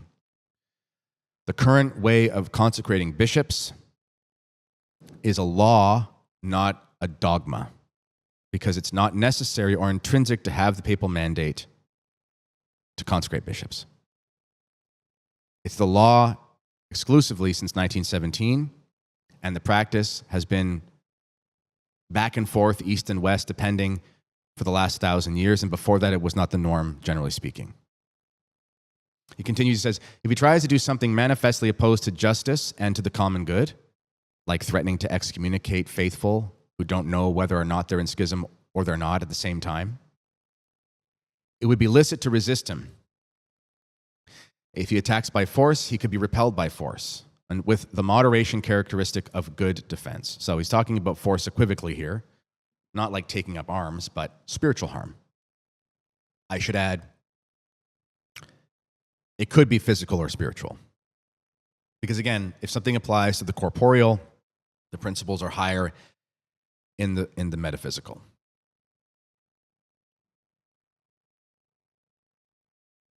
It's a long podcast, but thank you for sticking around. Sylvester Prierias, he was a Dominican. He was a master of the Sacred Palace under Leo XIII, and he fought hard against Luther. And so take that into context, because everyone says, oh, you're a Protestant because you disobeyed the Pope. Well, here's a man who fought Protestantism and fought the Lutheran heresy and was a go-to guy for the Pope at the time of Luther. Leo X excommunicated Luther, right? I think so. If the Pope this is Sylvester Prierias. If the Pope destroys the church by his orders and acts, he can be resisted and the execution of his mandate prevented. Speaking of mandates, anyone has the right to resist an unjust act, to try to prevent it, and to defend himself.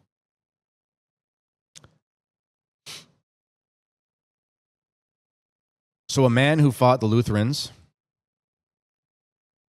and who was under the Pope who excommunicated Luther does not believe that resisting the Pope when he orders some things that harm the faithful makes you a Protestant. So stop calling people Protestants. You sound like an idiot. Now, this is not claiming that we have the authority to judge the Pope's office, only the natural law right to defend oneself and others from harm. And that Cajetan clarifies that. Now, self-defense works in two ways. Self-defense does not only mean that you keep a gun by your bed and in the middle of the night, if somebody attacks you, you can protect yourself. That's one element of self-defense. You can also preemptively prepare yourself for the need to defend yourself if prudence demands it. When you read the Gospels, our Lord says, for example, what man would seek to build a tower without first counting the cost? What he's talking about is our necessity to prudentially assess a situation that will come to pass and then enact the necessary structures to protect ourselves from the offense. And our Lord also says, fear not him who can kill the body, but fear him who can kill the soul and cast it into hell. Attacks on the body are less important than attacks on the soul. If we exist in a state of grave and public general necessity, which we do, then actions must take place by prudential men, and they must be bishops and priests, to protect the faithful from the onslaught of heresy. Even if you believe that the Fraternity of St. Peter and the Ecclesiae Dei Institutes do a good job, fine. But there are still several, if not millions of souls who don't have access to them, so it doesn't apply, and it doesn't solve the problem in the slightest. And those institutes themselves, the priests are basically tongue-tied, and they cannot, as orders as such, speak the truth against the errors that attack the church, which the popes and the moral theologians and the natural law theorists and anyone with this common sense before 50 years ago, 60 years ago, would tell us that they're not only encouraged to do, but required to do because their duty of state necessitates it. So they can't even do what their duty would require them to do in this circumstance when it is required of them. We need priests and bishops who can do that. I'm going to read you something on prudence here. So many have said that they don't believe that the consecrations were prudent. I disagree because of the wisdom of the spiritual masters, which I'll read to you here. This is from The Divine Intimacy, classic spiritual text. You buy this at a fraternity parish, get it at an SSPX bookstore. It's a good old-fashioned Catholic reading.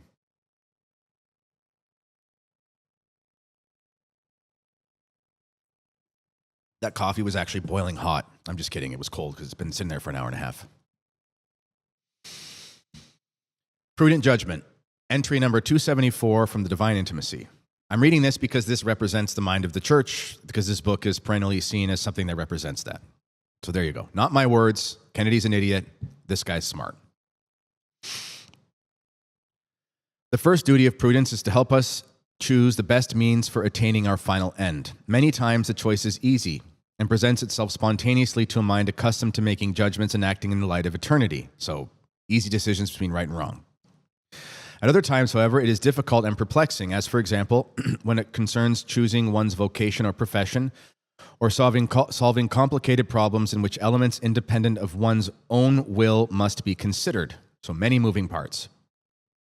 In these cases, we must take time to examine everything carefully and to consult prudent, experienced persons. To act hastily would be to show want of prudence. It's funny, many of the faithful in the SSPX were annoyed that the SSPX was taking so long.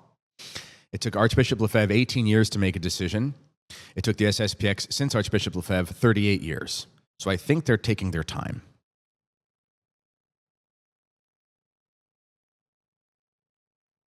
In the gospel, Jesus himself tells us about the prudent man who, having a mind to build a tower, first sits down and reckons the charges that are necessary, whether he have wherewithal to finish it. I mentioned that earlier. The time spent in these examinations and calculations as dictated by prudence is not time wasted. Quite the contrary.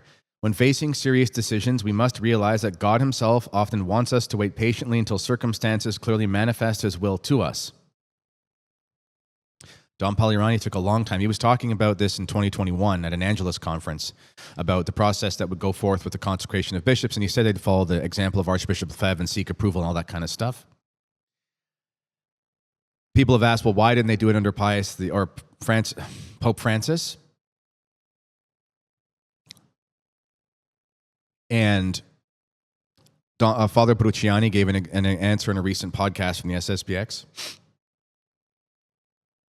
The circumstances just didn't happen. So they were not thinking about consecrating bishops because at the time, up until a couple years ago, Bishop Wander had essentially joined the society and was starting to do certain sacramental functions for them.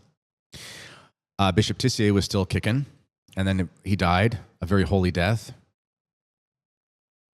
God bless him and God rest his soul and perhaps intercede for us, because you never know. And then the process started, and they did not do it quickly. But then Pope Francis died. And not only did Pope Francis die, in the lead up to his death, he was very unapproachable, which was months.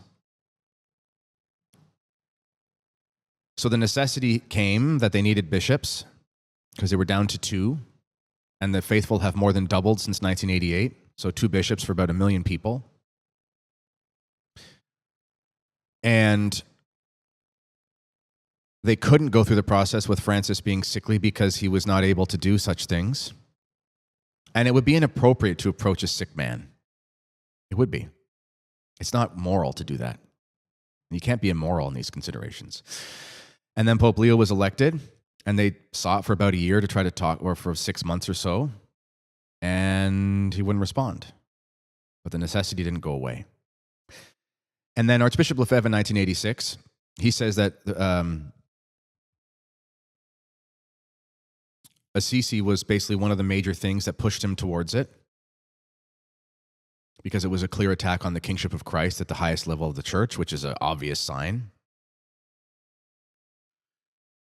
And then the document on the Virgin Mary was a big deal for Dom Pagliarani in the society, and I'm going to tell you why. It's one thing to go after the Son, who is the second person of the Holy Trinity. We know Christ can take his licks. He showed us that. It's quite another thing to go after his mother. And if you want to know why Dom Pagliarani was so incensed with righteous anger at how they treated the Blessed Mother with the downgrading of her perennial titles, it's because Dom Pagliarani è un figlio italiano e non esiste un figlio che ama sua madre più che un figlio italiano. No one loves his mother more than an Italian son. I don't care what my mother does. I will be there with that woman until the day she dies, holding her hand. You do not get between an Italian son and his mother. And the minute that you start going after her, kaput. All bets are off. Pope Francis even agreed with that. He said, when he was talking about, I think it was like terrorism or something, and he was kind of saying, well, you got to be careful the way, what do you expect these Muslims to do? Because you're going after, he said, it's like if you go after someone's mother and they punch you in the nose. It's kind of, Francis had some gems like that. Non si tocca la mamma. You don't touch the mother. You don't insult the mother. When you are insulting the mother of God, God help you. There can be no greater sign of irreverence and despicable diabolism than seeking to downgrade the veneration due to the mother, because there is no human creature that could ever exist who Christ loves more than his mother. So when you touch the mother, when you go after the mother, you offend Christ in a way that is incomprehensible. There's your sign for your prudence. Continues, it says, in this waiting, we should give a large place to prayer, begging our Lord for the light which our own prudence cannot give us. In fact, prudence, even though it is an infused supernatural virtue, is always a virtue exercised by human faculties and therefore is affected by human limitations. However, to help it, God has given us a special gift of the Holy Ghost, the gift of counsel, the actuation of which does not depend on us, but is obtainable by prayer. After using all these means suggested by supernatural prudence, we arrive at a decision. Prudence requires you to make a decision. Prudence then commands us to put into effect with courage and diligence, without needless delays on our part, and without being discouraged by the difficulties we may meet. Prudence demands that the courageous and heroic bishops of the church, of which there are very few, sadly, they must act on these things without delay and without waiting. It is not prudent to wait any longer, because they've waited long enough, they've prayed long enough, and the attacks on Christ and the Virgin Mary have been enough for long enough. And the faithful will die a spiritual death unless men of the cloth are there to confirm them in the faith. Valid sacraments is not enough. Continuing. So, what can we do once prudence tells us that extraordinary action is necessary in a state of necessity? There are 5 conditions. There must really be a state of necessity. Check. One must have attempted to remedy it by ordinary means first. Check. You don't have to endlessly, you have to just try. 3, the extraordinary act must not be intrinsically evil and do no harm to neighbor. Check. Consecrating bishops without a mandate is not intrinsically evil, and it is not schism, even though Cardinal Fernandez thinks it may or may not be at the same time and in the same place. The act must stay, 4, the act must stay within the limits actually required by the necessity. Exactly. So, they're not erecting dioceses, they're not erecting their own prelature or something, whatever. They are bishops and priests for the confirmation of the faith to the faithful who are starving. The necessity is as clear as day, my friends. And the validity, this is number 5, the validity of competent authority must never be questioned. You must presume it would consent in normal circumstances. So if these men who were in charge had the faith, they'd have no problem with it.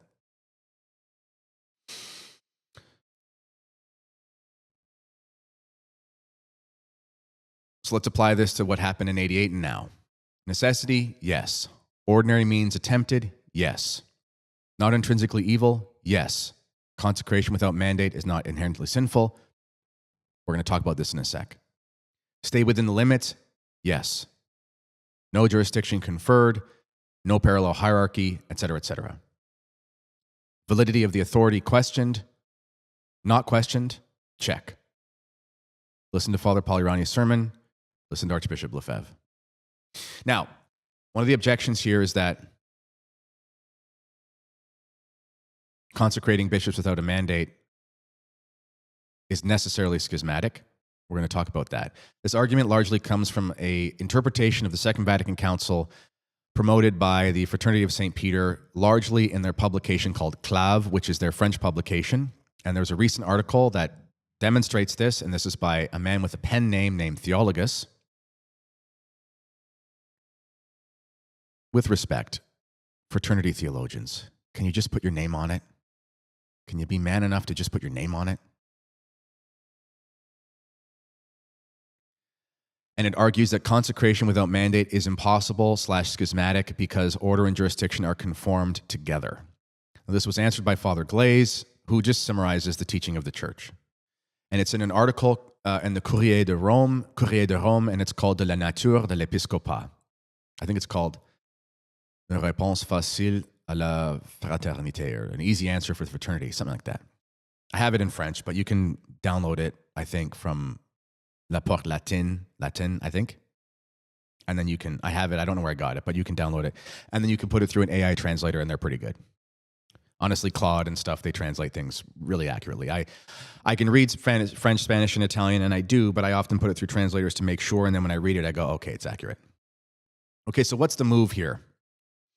What happens is that there's this collapsing of the distinction between the power of order and the power of jurisdiction, so that any bishop without a canonical mission or mandate becomes a theological impossibility according to this mentality. The problem is this is not consistent with the prior teaching of the Church before the Council, and the Council defined nothing, by the way, and we'll go through what the Council teaches on it. Pius XII in Mystici Corporis, very authoritative and solemn document. We talked about the various documents.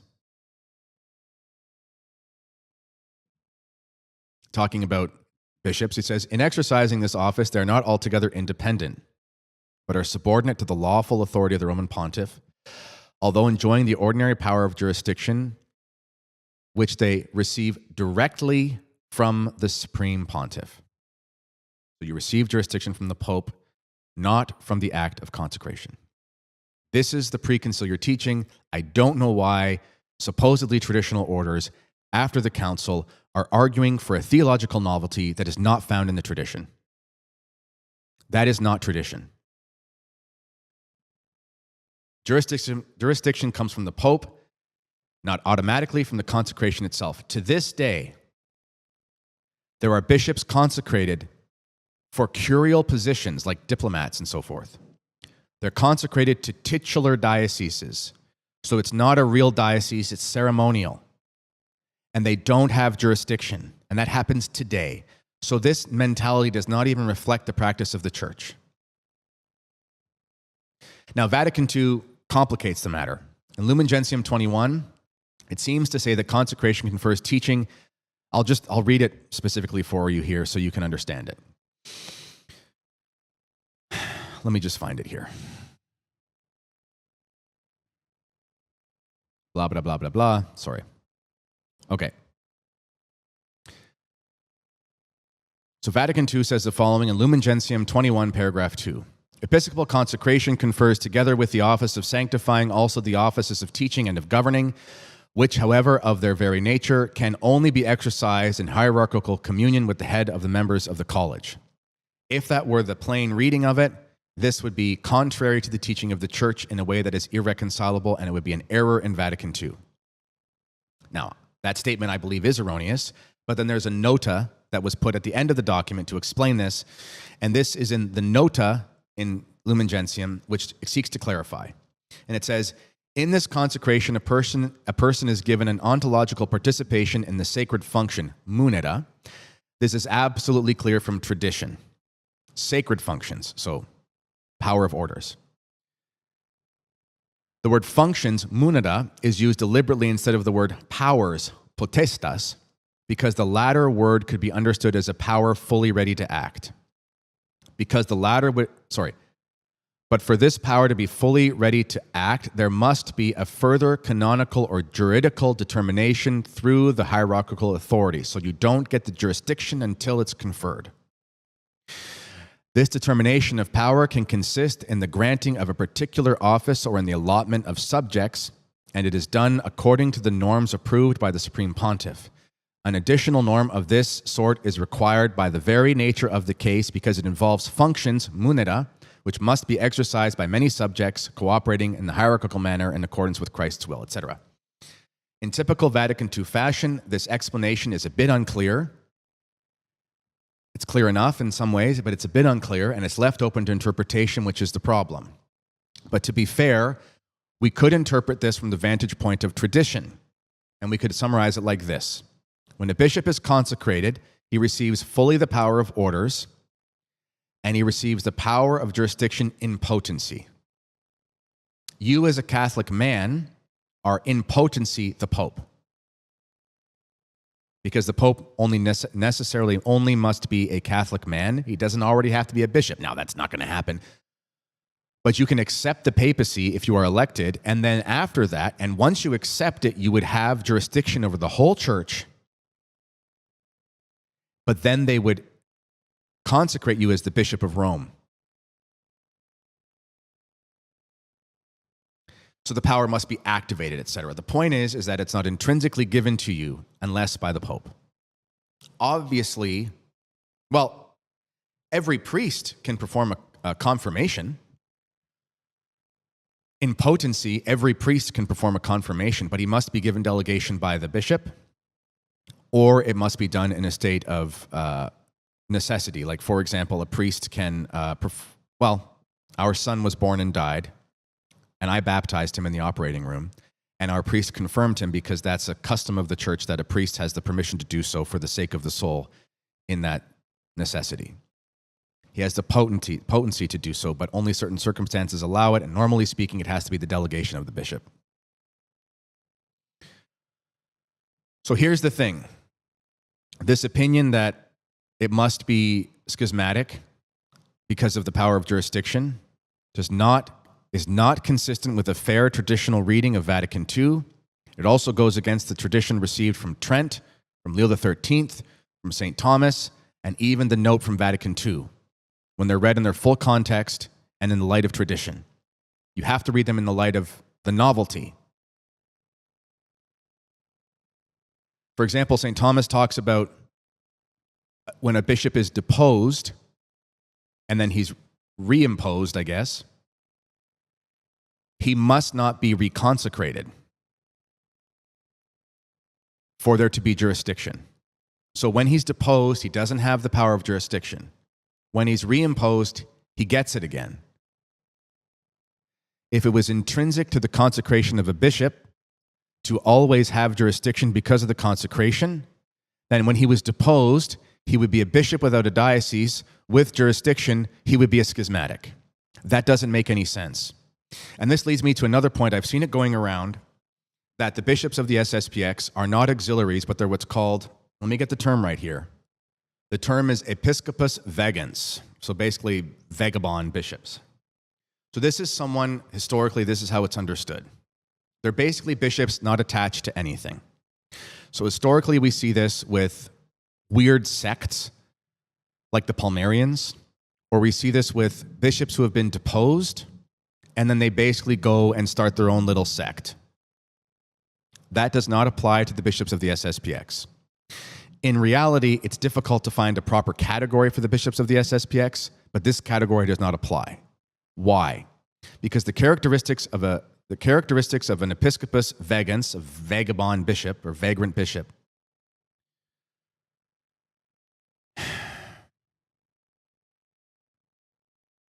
Let me find it here. The characteristics are hold on. One second.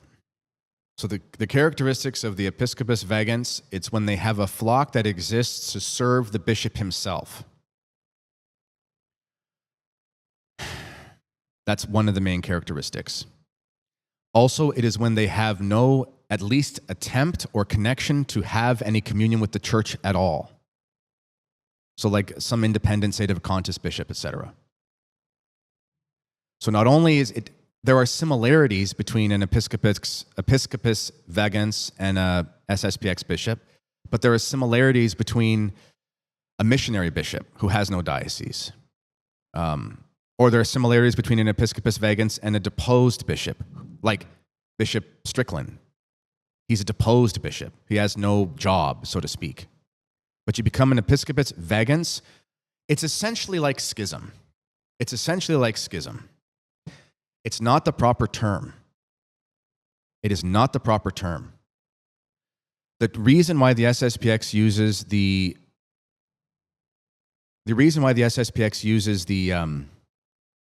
term auxiliary, I'll read it to you. The reason is because the terms used between Ratzinger and the SSPX in 1988 to refer to the in principle bishop or bishops that would be allowed as part of that protocol. And by the way, the protocol between Lefebvre and Ratzinger was basically like a document to outline the framework for discussion. It's not more than that. People inflate it too much, but it was said in there that let me read it. That for practical and psychological reasons, the consecration of a member of the society as a bishop appears useful, and there was no classification given. So what it was understood that they would function like auxiliaries. At the time, they did not have a structure, the way that they have proposed something like a prelature. So this is an example where categories kind of fail. So the reason why the term auxiliary is used is because the auxiliary bishop historically has been understood as one who merely performs sacramental functions to aid in the help of the church. So if you want to quibble about the use of auxiliary, fine. But what other word can you use? Because you can't use episcopus vagans because that's not what they are.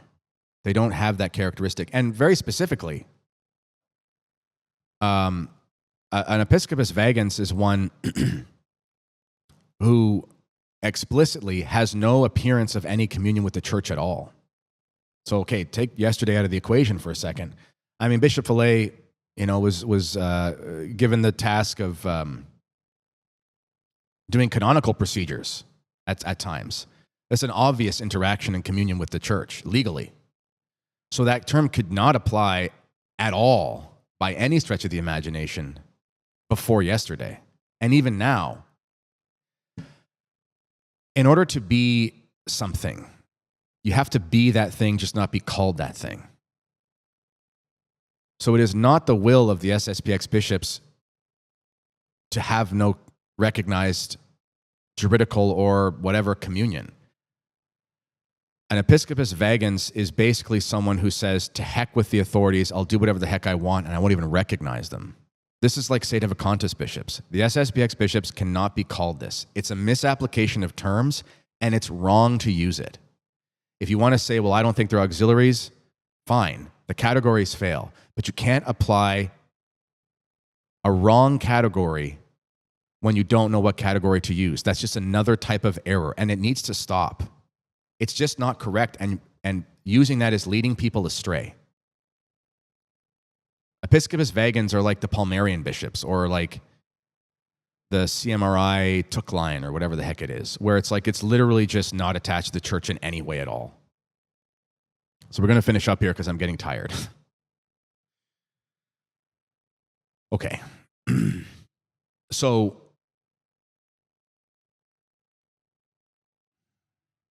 How should I finish this?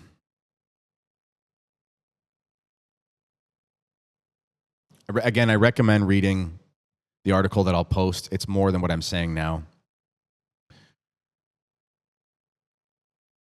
Some people may argue that there are various reasons why there no longer is a state of necessity, so everything I've said can apply.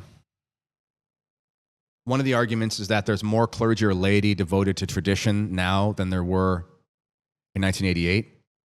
The problem is that's very speculative because we can't know what the 1988 clergy believed. Most of them had actually grown up with the old Mass and the old formation, and they were only 18 years removed from it, so for all we know, they were sad, and they missed it, and they actually did have an interior devotion to it, but they just didn't have the freedom to do it. Another example is people will say, well, the fervor for Vatican II has subsided. This is untenable as an argument. Maybe it's subsided by certain lay people, but Pope Leo is the Pope, and he said they want a Vatican II harder. And the spirit of Vatican II has become the spirit of synodality, so it's even worse. Another one is the idea that more people attend the old Mass now, and then there are more Orthodox Catholics. Well, true, but this argues for bishops of the society, not against it, because there's about 1 million of those people attend society chapels, and they need sacraments. And again, the grave general necessity does not require it to be universal, it only has to affect several. And the issue is not primarily liturgical. It has to be about the faith as such, not just access to the traditional Latin Mass.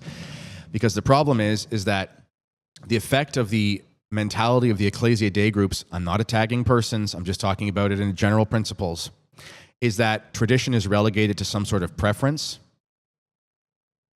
and not something that must be for the whole church. If tradition is true and the modernist revolution is wrong, then it cannot be the case that tradition must merely be tolerated. It must be instantiated as the universal norm, and the modernism must be seen as intolerable. It can't be the other way around. There's another idea that, papalatry is collapsing. Well, yeah, I've heard this. This isn't true at all. The vast majority of traditional Catholic commentators seem to have, in some ways, forgotten what they've been saying for the last decade and then come down to, well, Peter is Peter. Well, you might as well say love is love.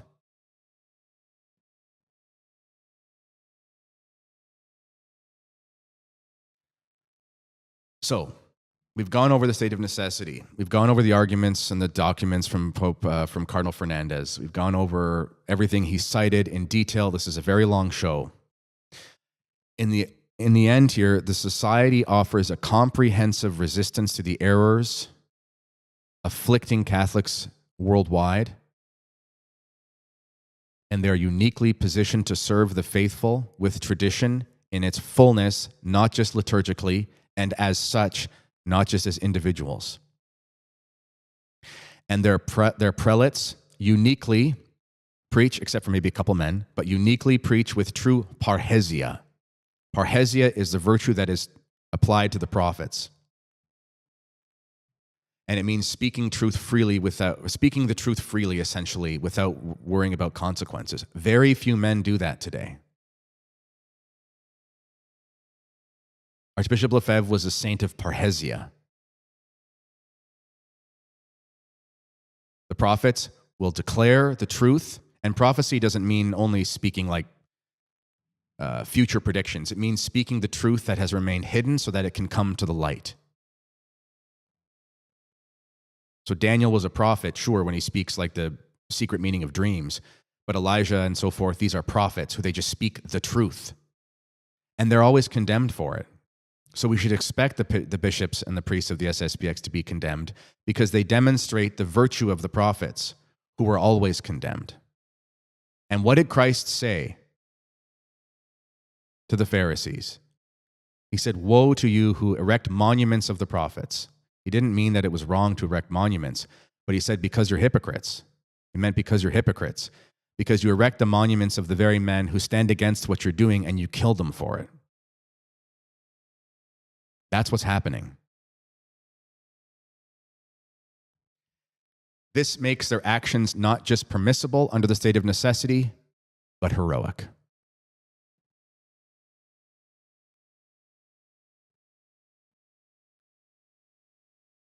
That's all I got for you.